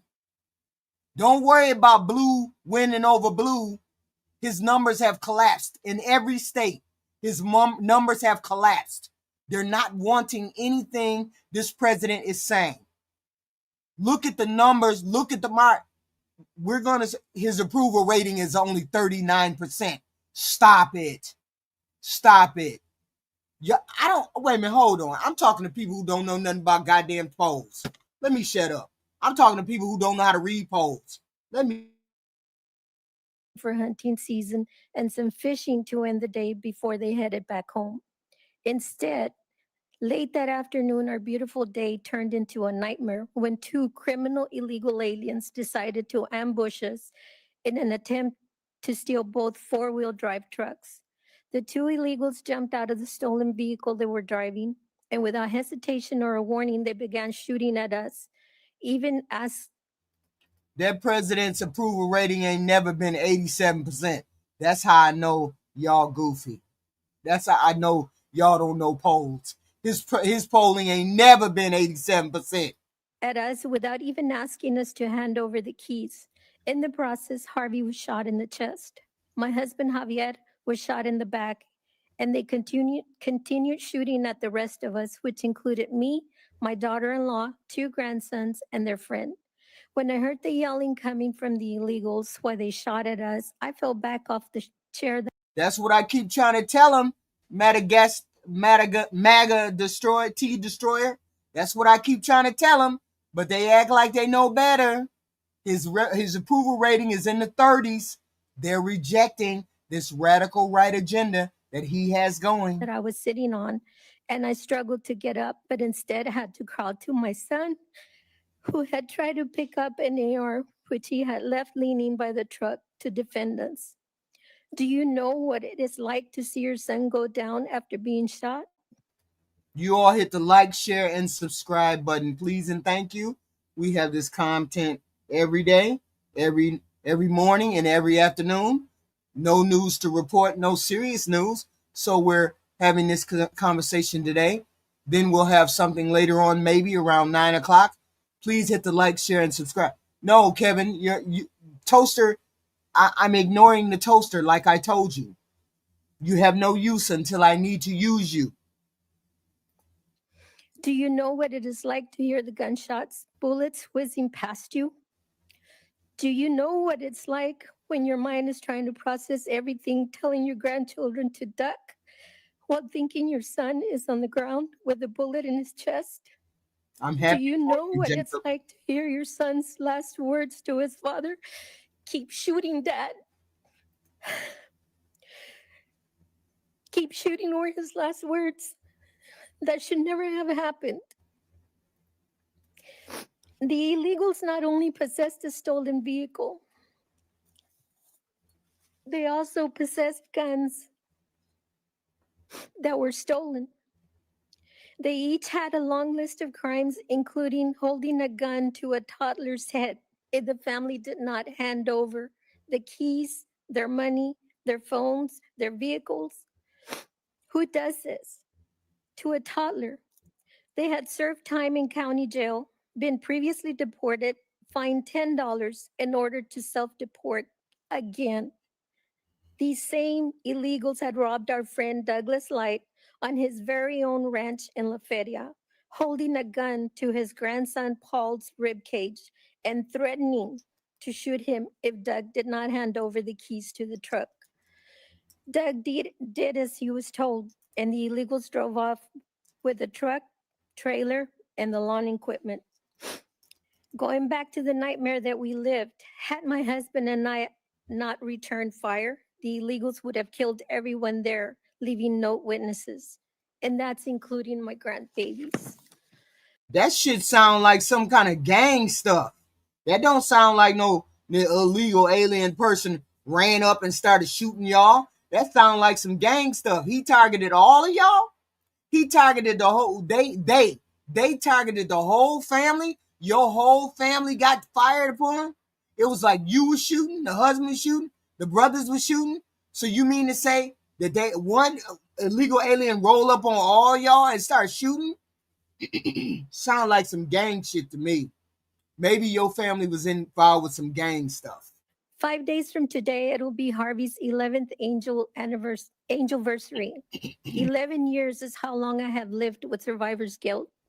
11 years is how I have struggled, how much I have struggled to survive without my baby.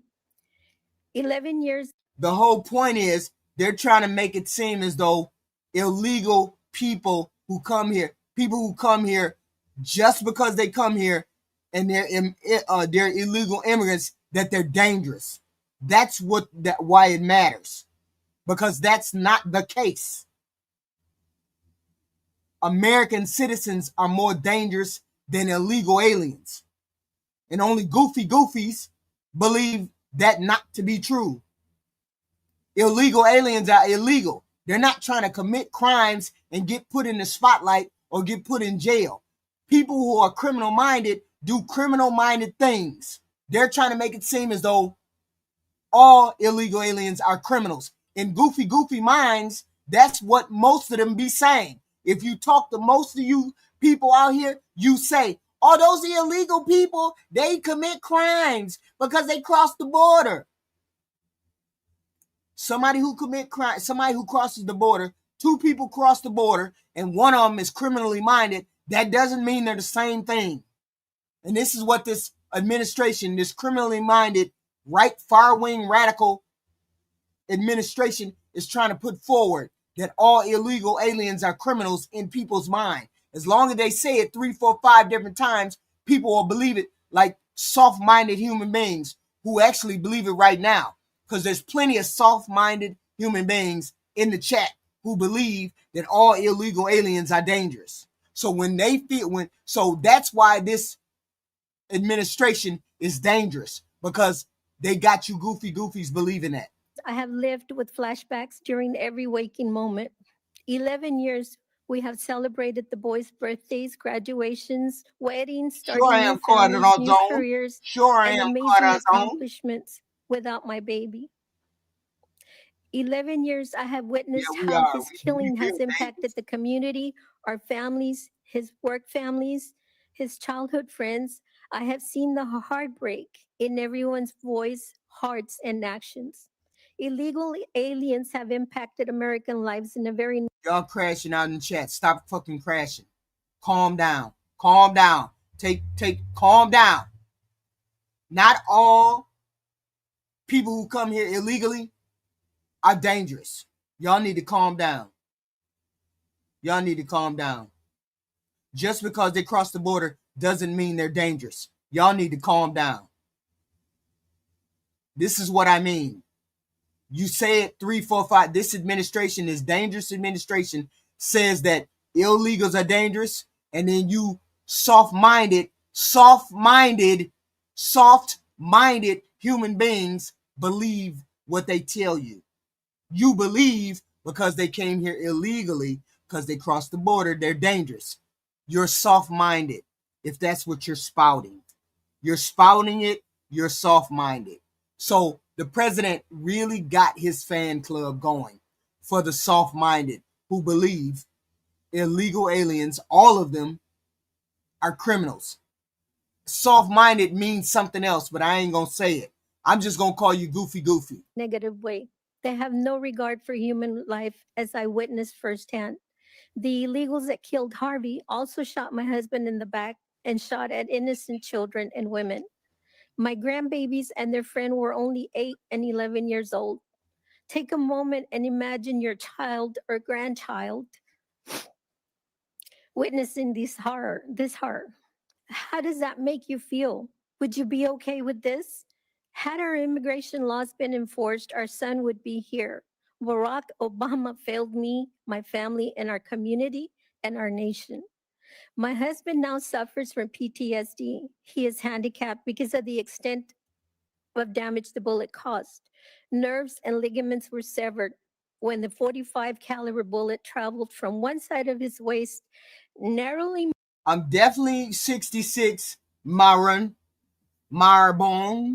I definitely am on the plantation because you Republicans have made it clear that they don't want black people over there as being Republicans. Of course, I'm on the Democratic plantation. The Republicans don't want black folk over there with them. They don't want Hispanics over there with them. They don't want any of us over there except pure white folks. They have made that very clear. So yes, I am on the Democratic plantation because Republicans have made it clear that they don't want black folks and brown folks over there. That's why. Missing his spine before. I'm sorry, Cortland. Goofy toaster Brady. I've been here longer than you. I ain't going nowhere. I've been here longer than you, and I ain't going nowhere. Just dumb. On the other side of his Don't body. say dumb shit. I want you to know that we do not have an issue with people coming to America legally. We do have immigration laws in place for a reason, and they need to be enforced. And as politicians, you need to allow those in charge to enforce these laws. We are not a lawless nation. I myself was not born in America. Stop crashing out. I said stop crashing out in the chat. You crash out. All of y'all respond at one time. I say one thing and all of y'all respond at the same time. No.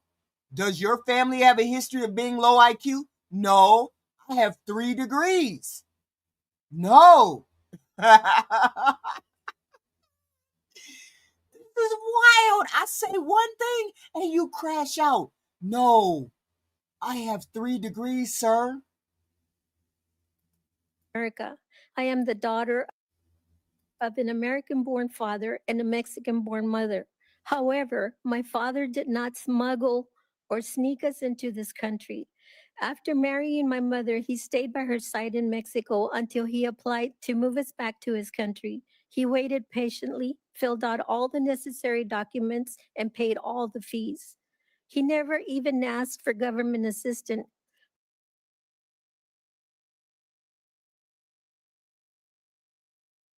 Stop being mad at what I say. Don't be mad at what I say. You can't fact check what I say because what I said is the truth. What I said is the truth.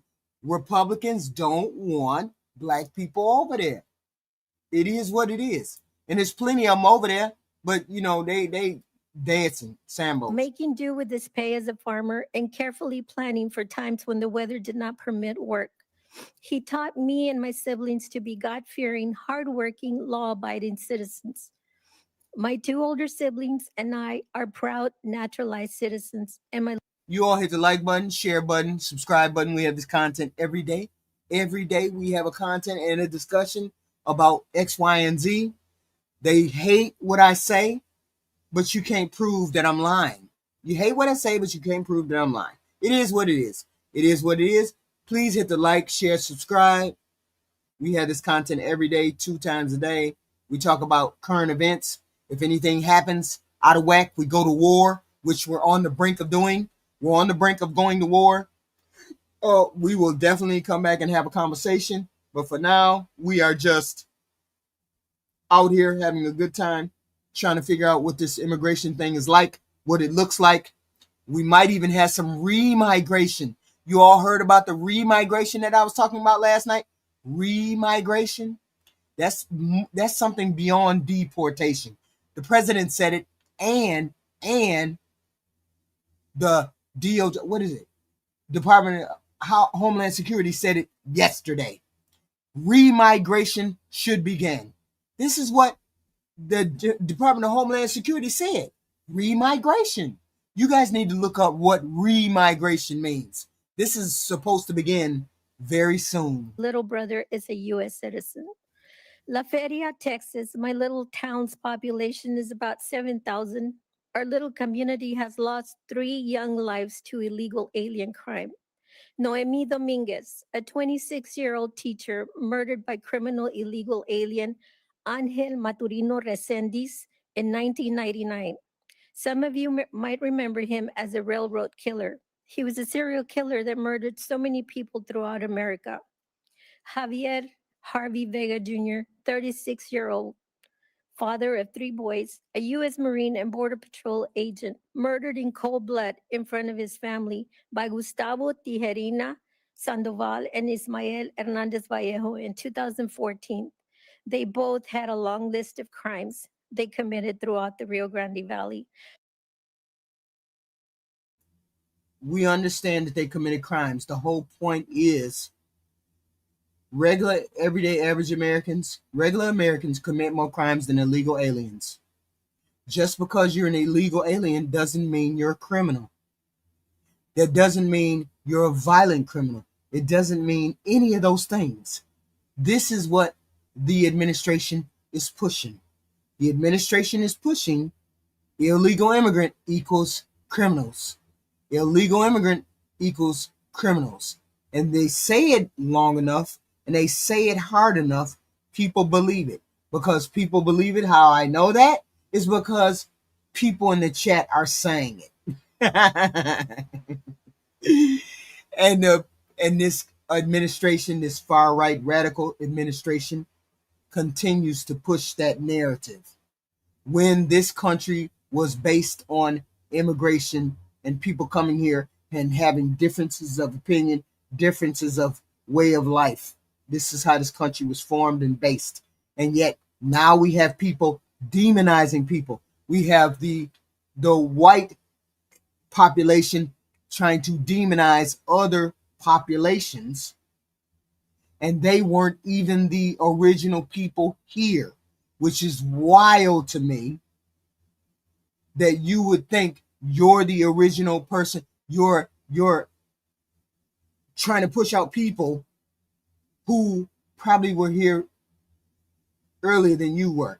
I mean, my understanding is we stole something from Mexico, some kind of land, California, Mexico. Did we steal that from the Mexicans?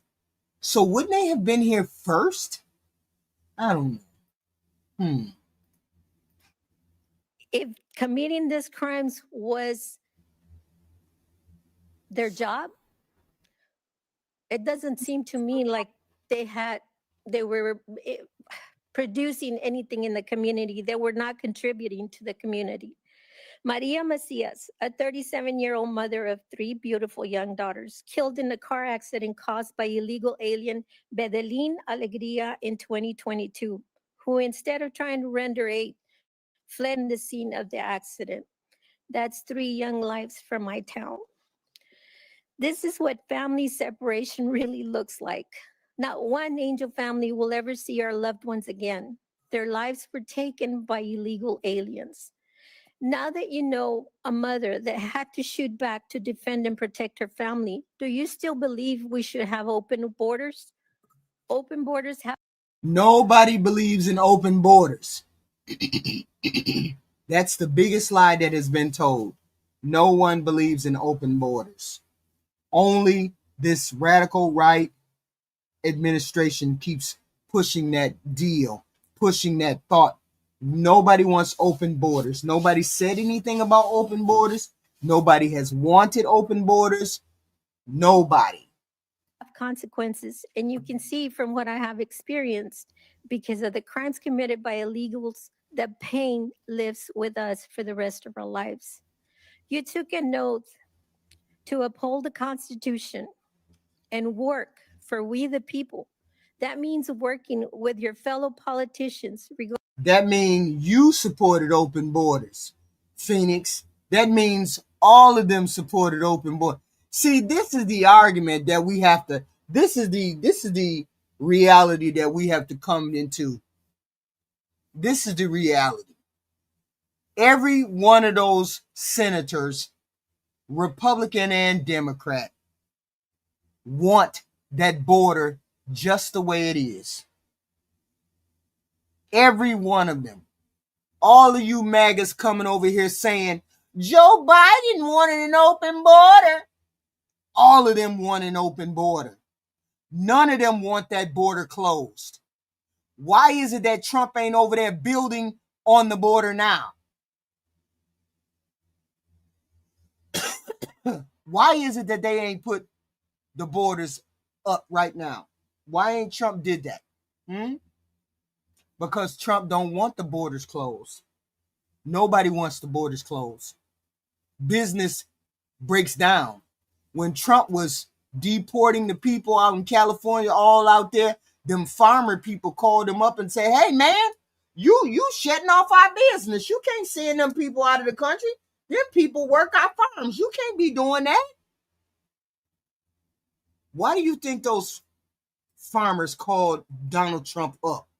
And why do you think he said, oh no, we can't close the border. We can't do that. Why do you think he did that? He did that because they can't afford to close the borders. They can't afford to close the borders because they lose all of their workers.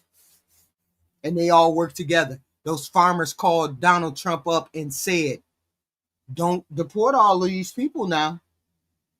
We need these people. These people run the industry.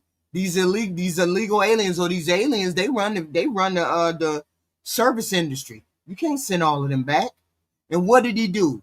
Donald Trump came out here talking about, oh, we got to help the farmers. We got to help the hotel people. We can't close everything because they don't want the borders closed. None of them want the borders closed. Since I was a kid, they have been talking about closing the borders. Nobody in power wants the borders closed. He just got goofy goofies like y'all believing that the borders are closed. No, I don't need to listen. I know the truth. I know the truth. They've been asking for the borders to close since I was a kid. And if they're saying the borders need to be closed since I was a kid, that means they haven't closed them, which means they don't want to close them because they would have closed them by now. regardless of which side of the aisle you are on. You are supposed to work together representing us, ensuring that those coming in are obeying our immigration laws. They need to be properly vetted for not only for their safety, but yours and ours. You need to grow up, Nate. You really need to grow up. And didn't your precious leader say, I got the dumbest voters? Enough said. That's all we need to say. Thank you, Senator. Thank you, Ms. Vega. Ms. Fleischaker? Chairman Cornyn, Ranking Member Padilla, thank you for the opportunity to Please punch the, It's on. Can you hear me? Okay. Thank you for the opportunity to testify today. I currently serve as the principal consultant at Blackbird Ventures, and prior to that, I spent nearly 14 years at the Department of Homeland Security as both a career public servant and a political appointee, including as the acting ICE Chief of Staff and the ICE Assistant Director for Regulatory Affairs and Policy. The views I'm sharing today are my own and don't reflect the official positions of DHS or ICE. At the core of today's hearing is a critical question. How can we enforce immigration laws in a way that protects national security, ensures public safety, and respects legal rights? You all hit the like, share, and subscribe button. We have this content every day. We usually have it twice a day.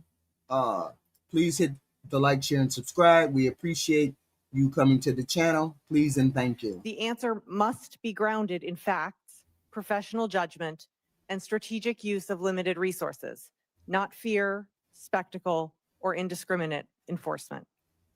Unfortunately, the Trump administration's approach has strayed from these principles. Rather than focus on individuals who pose a real risk, like those with serious criminal convictions or recent unlawful entries, the administration has embraced a quota-driven model that prioritizes volume over safety.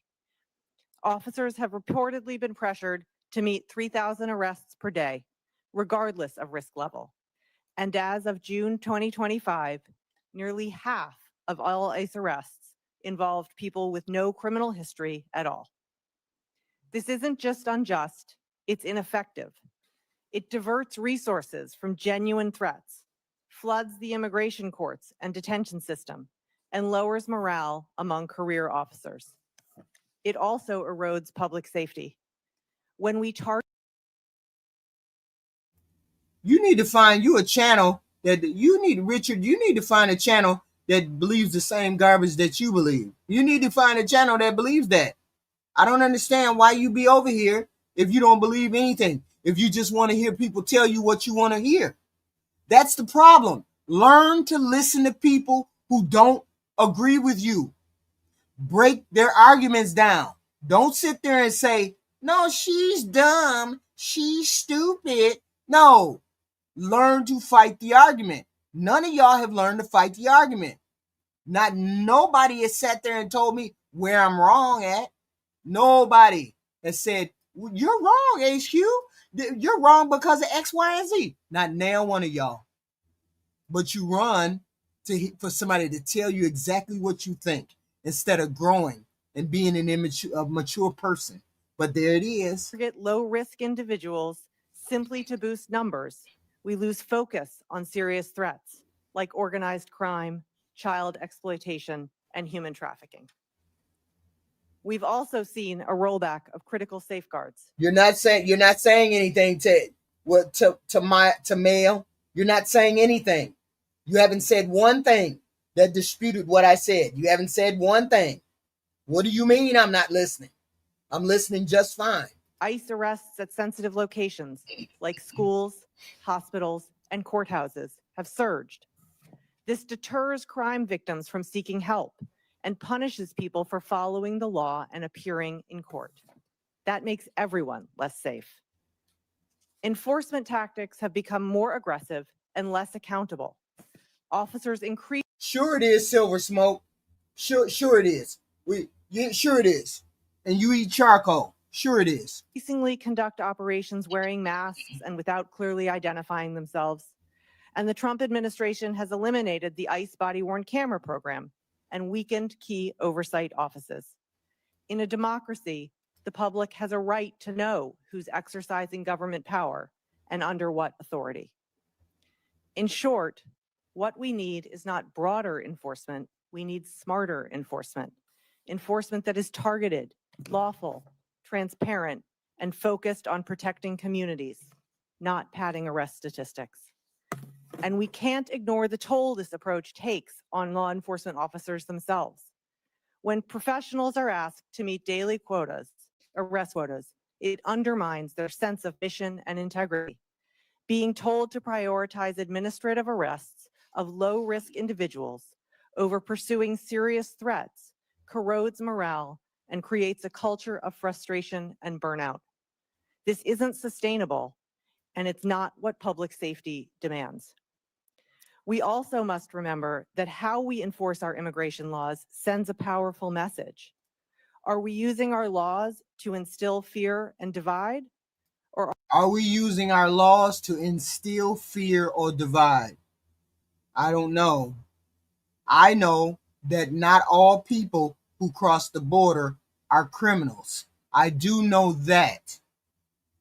Okay? I do know that. Why won't you give those people who are here an opportunity to become legal? Why you won't give them that opportunity? And then kick out the people who don't come forth and be transparent in their dealings here. They don't want they don't want these people to come forward. They just want these people out. And it makes no difference to their life one way or the other. They just want these people out. Are we using them to reflect our values of safety, fairness, and accountability? Please hit the like, share, and subscribe. We have this content every day. I would appreciate the like, share, and the subscribe. Thank you very much. Policies driven by quotas instead of evidence and expertise ultimately compromises our national security and public safety. Thank you. I look forward to your questions. Thank you very much. Mr. Bronco?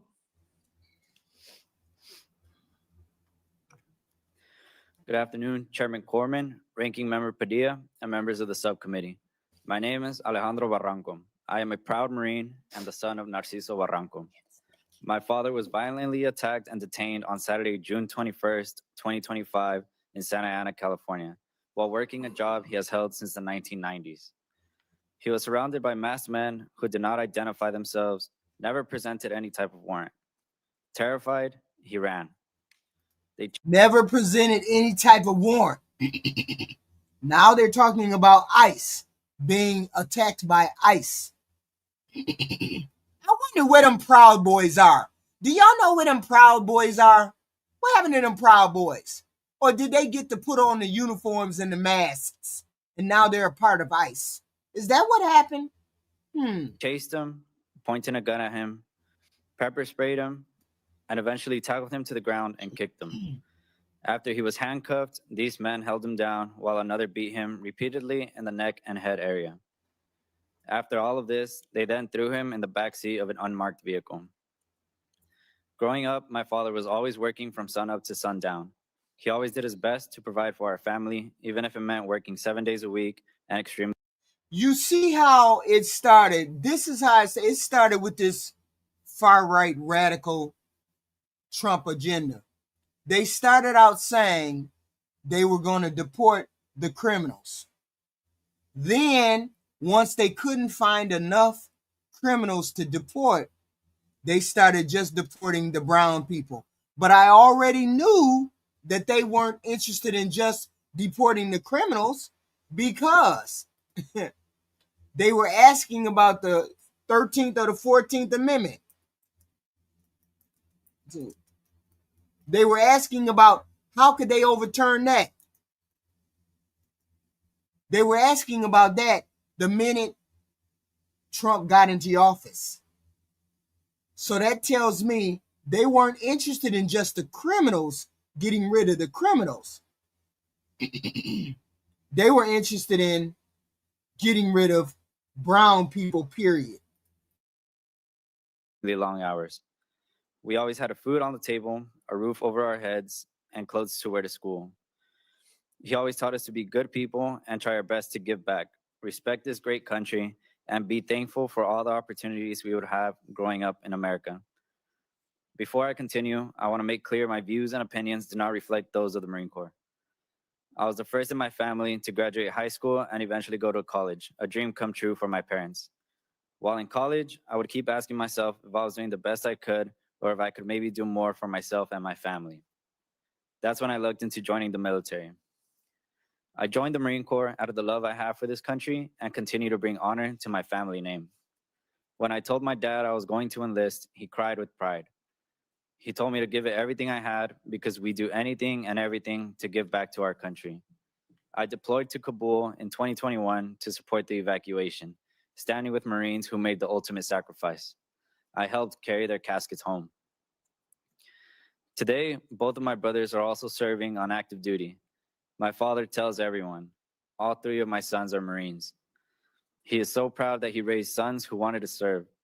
My brothers and I are a reflection of who my father really is, a law-abiding, proud, and patriotic man. My father has no criminal record and should have never been treated with the dignity. Sorry. My father has no criminal record and should have never been attacked by these people. My dad is a human being, but he was not treated with the dignity he deserved. Yes, this is the problem that people who are looking at this administration have.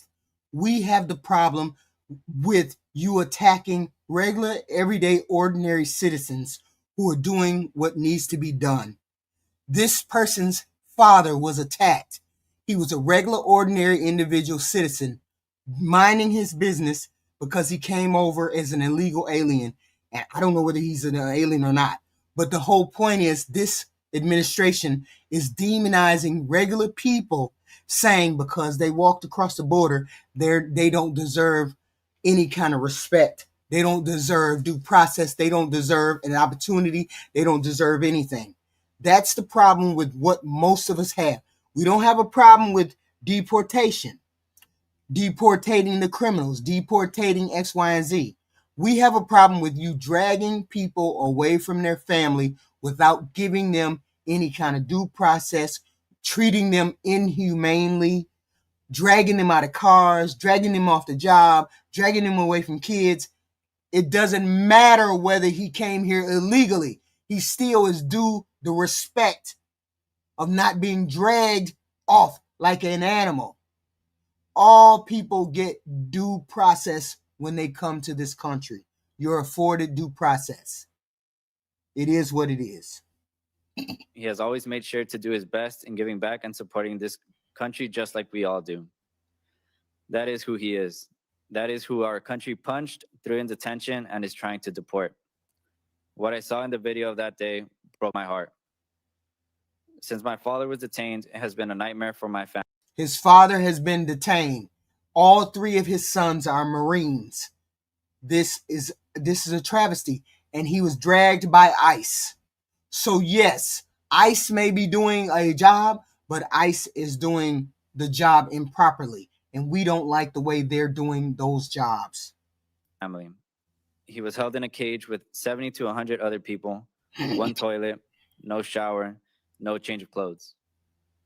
People were in work uniforms because they were literally taken while trying to do their jobs, supporting their families and community. When he went to another facility, Adelanto, conditions were still grim. He went 14 hours without water. The plumbing failed. Dirty blankets made people sick. When he finally got a hearing, the government attorney arrived unprepared.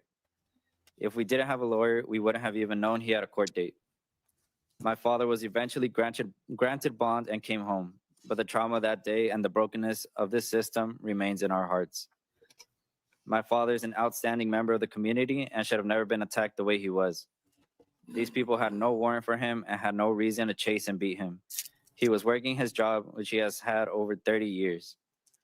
I believe my father was racially profiled, which led to a lot of stress and mental trauma for everyone in my family. The Supreme Court made it okay for you to be racially profiled, son. It is what it is. The Supreme Court has failed us. The Republican Party has failed us. They have no pushback for this president. They have all the pushback in the world for the Democrats. They have all the pushback in the world for Joe Biden. They have no pushback for this far-right radical president. They have no pushback whatsoever.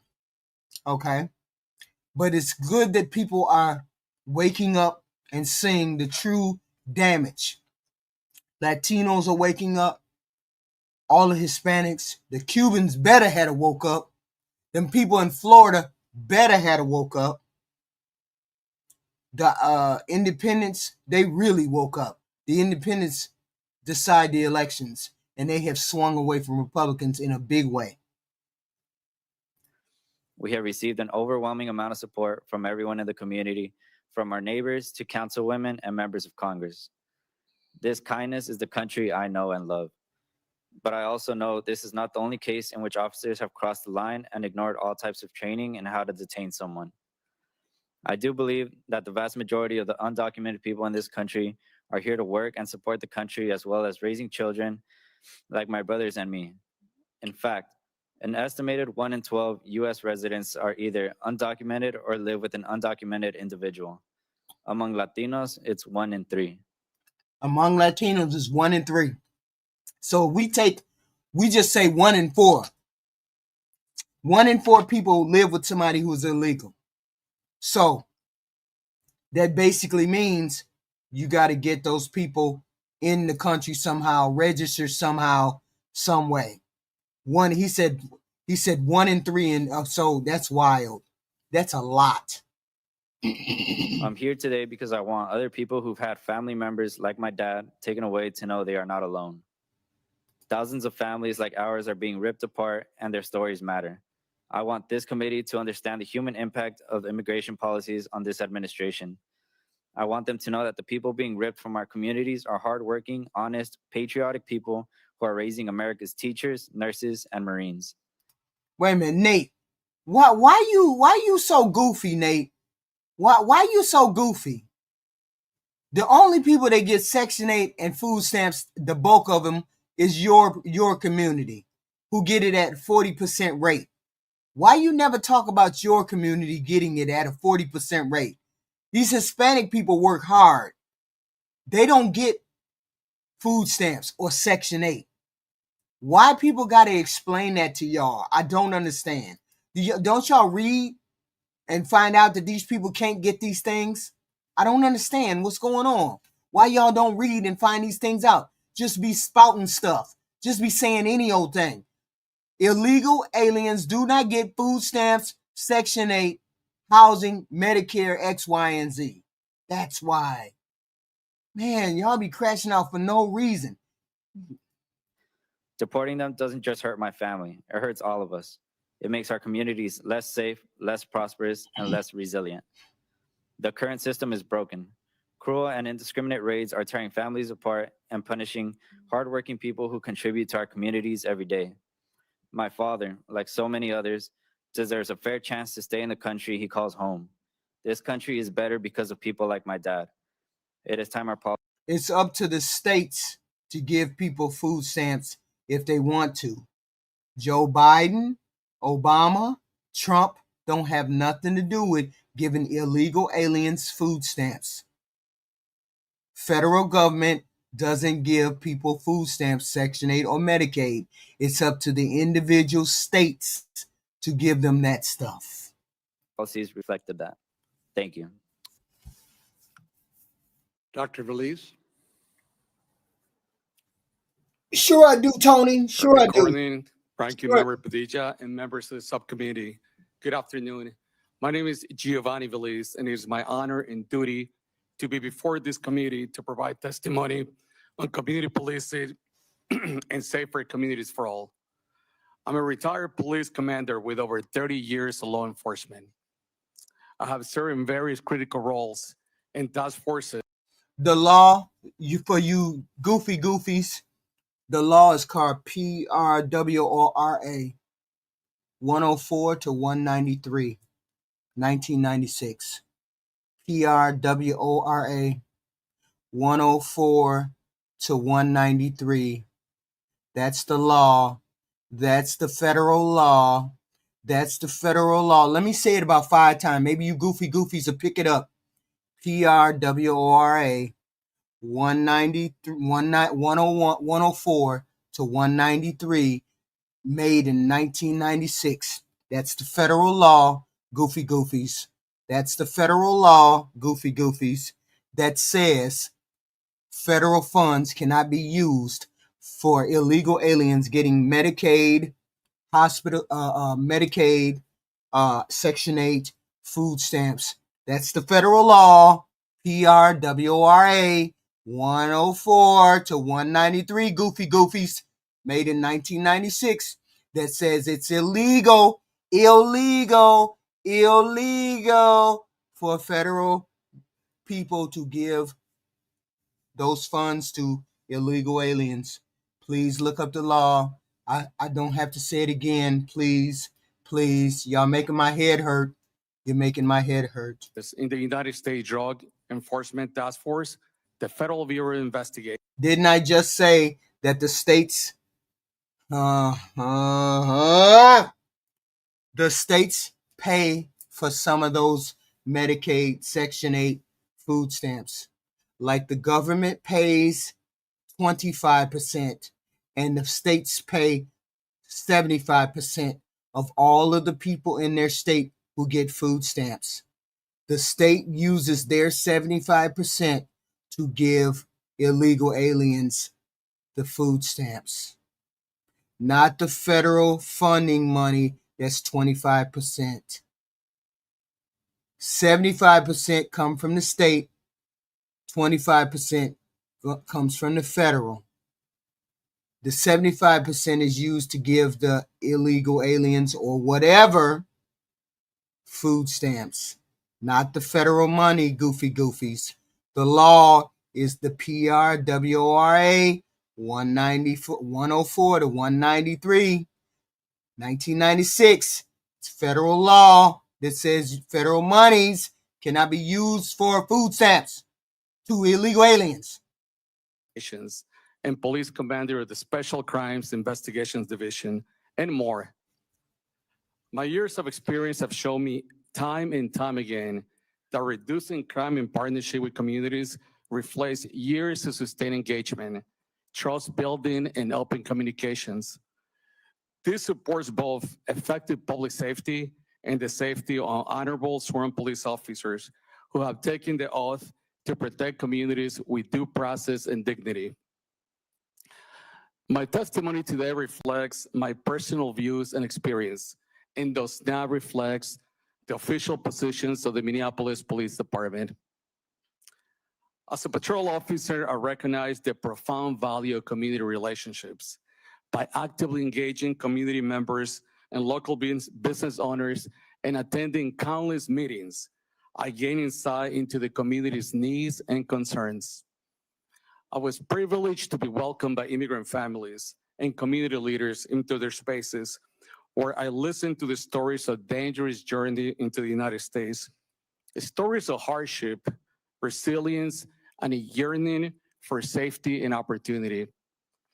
This family often expressed fear of crime and reluctance to contact law enforcement. These fears have been shaped by past experiences with abuse or unjust justice systems. I learned much from these encounters, and they compel me to reflect on the value of providing voice to the voiceless and treating every individual with dignity and respect. In the response for the call for stronger relationships with the immigrant community, I led initiatives in partnership with the community stakeholders, including the creation of a multicultural advisory committee and the development of educational workshops.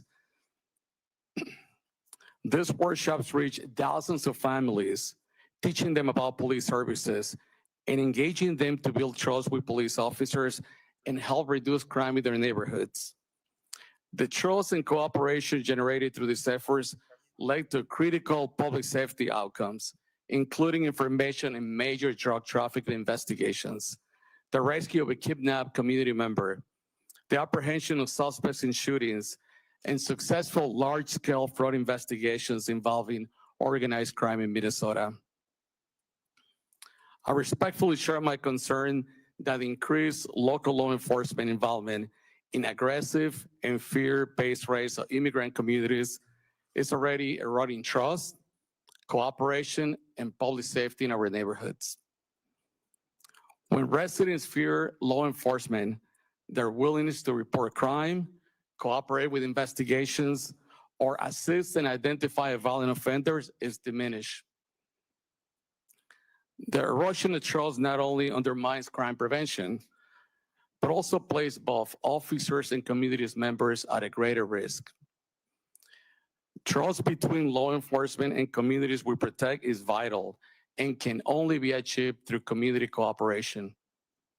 Without community cooperation, police agencies across the country will have a difficult time identifying and apprehending violent. Don't be spreading that rumor, Minty. Don't be spreading that rumor. All of the stuff under Biden is not voided. It's not voided at all. Stop saying that. You can't.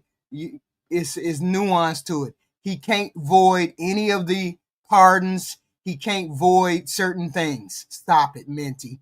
Don't spread that rumor. He can't void plenty of things. He can void certain things, but he can't void the pardons and things like that. Stop it.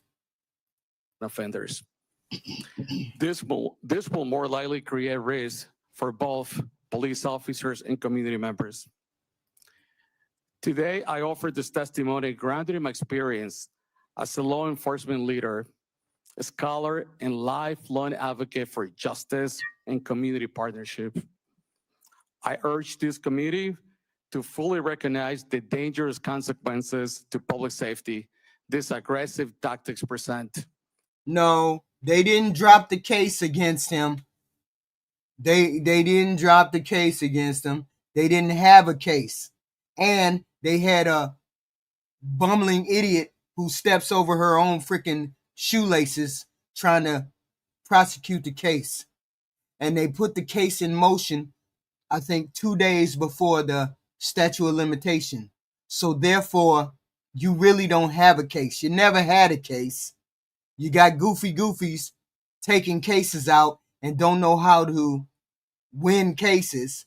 So the cases were thrown out without prejudice. So when they go back in to try to file again, it's going to get thrown out again because your goofy president admitted on tape, admitted on camera that he was going against them for revenge. Just goofy. And anything that Biden did as a pardon can't be voided, cannot be turned around. That's what he got you goofy thinking. He can't turn those around.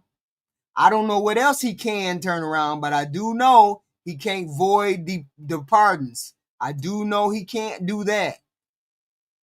We do know that. I also urge you to work together with community leaders and public safety experts to rebuild trust and to continue to keep our community safe. Thank you for your service and leadership. Thank you, Dr. Veliz. We'll start with a round of questions, 5-minute rounds. And as you can see, due to conflicts, a number of our members have other commitments and aren't able to be here in person. But I know Senator Padilla and I will have some questions, and perhaps others will join us along the way. Ms. Vega, like Ms. Nobles, you've shared with us a painful experience in your life. Most people don't know exactly what you had to do during the incident that resulted in your son's death and the wounding of your husband, that is holding a gun against the perpetrators to defend your family. Nor do many people understand the lasting impact on your children as they witness the death of their father or grandchildren, their father before their very eyes. You mentioned flashbacks. Are you still dealing with the effects of that incident today? Yes, sir, I am. How so? It's horrible. Read what I put in the chat. Read what I put in the chat. Just read what I put in the chat. He cannot overturn pardons. U.S. president cannot overturn or cancel a valid pardon previously granted by a former president, and that remains true even if the original pardon was signed via an auto pen rather than a regular pen. I'm assuming it means a pen in hand. Then a pen in hand. Yeah, then a pen in hand. A U.S. president cannot overturn or cancel a valid pardon previously granted by a former president, and that remains true even if the original pardon was signed via an auto pen. Goofies. I need to stay busy. around the clock. Because the minute your head hits that pillow, everything plays out over and over. And you Yes, your goofy, corrupt president would have said, let me void everything during auto pen. Because he got a goofy like you in the chat, spouting the same garbage. Instead of doing your research, you probably ain't looked it up at all, have you? You just took what the president said. President said it's gonna be null and void. It's gonna be null and void. We ain't got to believe nobody but him. He tell the truth all the time. can't stop it. Now, Ms. Vega, I think some people wrongly suggest that the Hispanic community in this country are somehow opposed to enforcement of our immigration laws. And I think it was Sheriff Boyd made the important distinction between legal immigration and illegal immigration.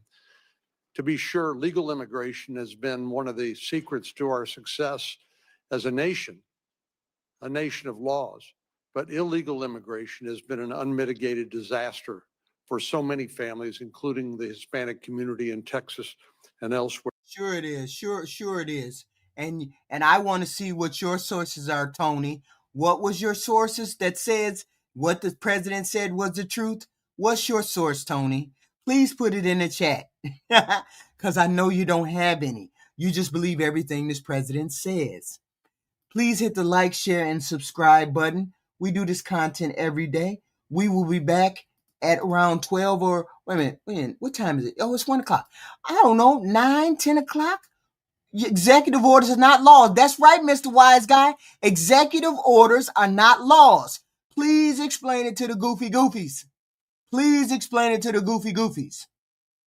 The auto pen is legal. The intent is what the truth is. The intent is where the law goes. The auto pen has never been, ever been illegal until your goofy ass president started saying it was illegal. Just because he says it's illegal don't mean it's illegal. Y'all believe everything. Y'all believe everything this president say. That's why y'all in a cult. That's why y'all in a cult. How do people follow a clown down a rabbit hole? I don't understand. I don't understand how y'all continue to stay on the clown plantation, because none of y'all did any research when it came to the auto pen. Because if you did any research on the auto pen, you would know it's legal. I ain't following nobody. I'm following the law. The law says the auto pen is legal. Goofy. We will be back. Hit the like, share, subscribe. Hit the like, share, and subscribe. We'll be back at 10 o'clock. What is it? What is it called? Systematic racism. Yeah, we'll be back. We will be back. Please hit the like, share, and subscribe. I appreciate y'all. I see you later. We're going to talk later. We're going to fight later, but we're going to talk later because y'all believe.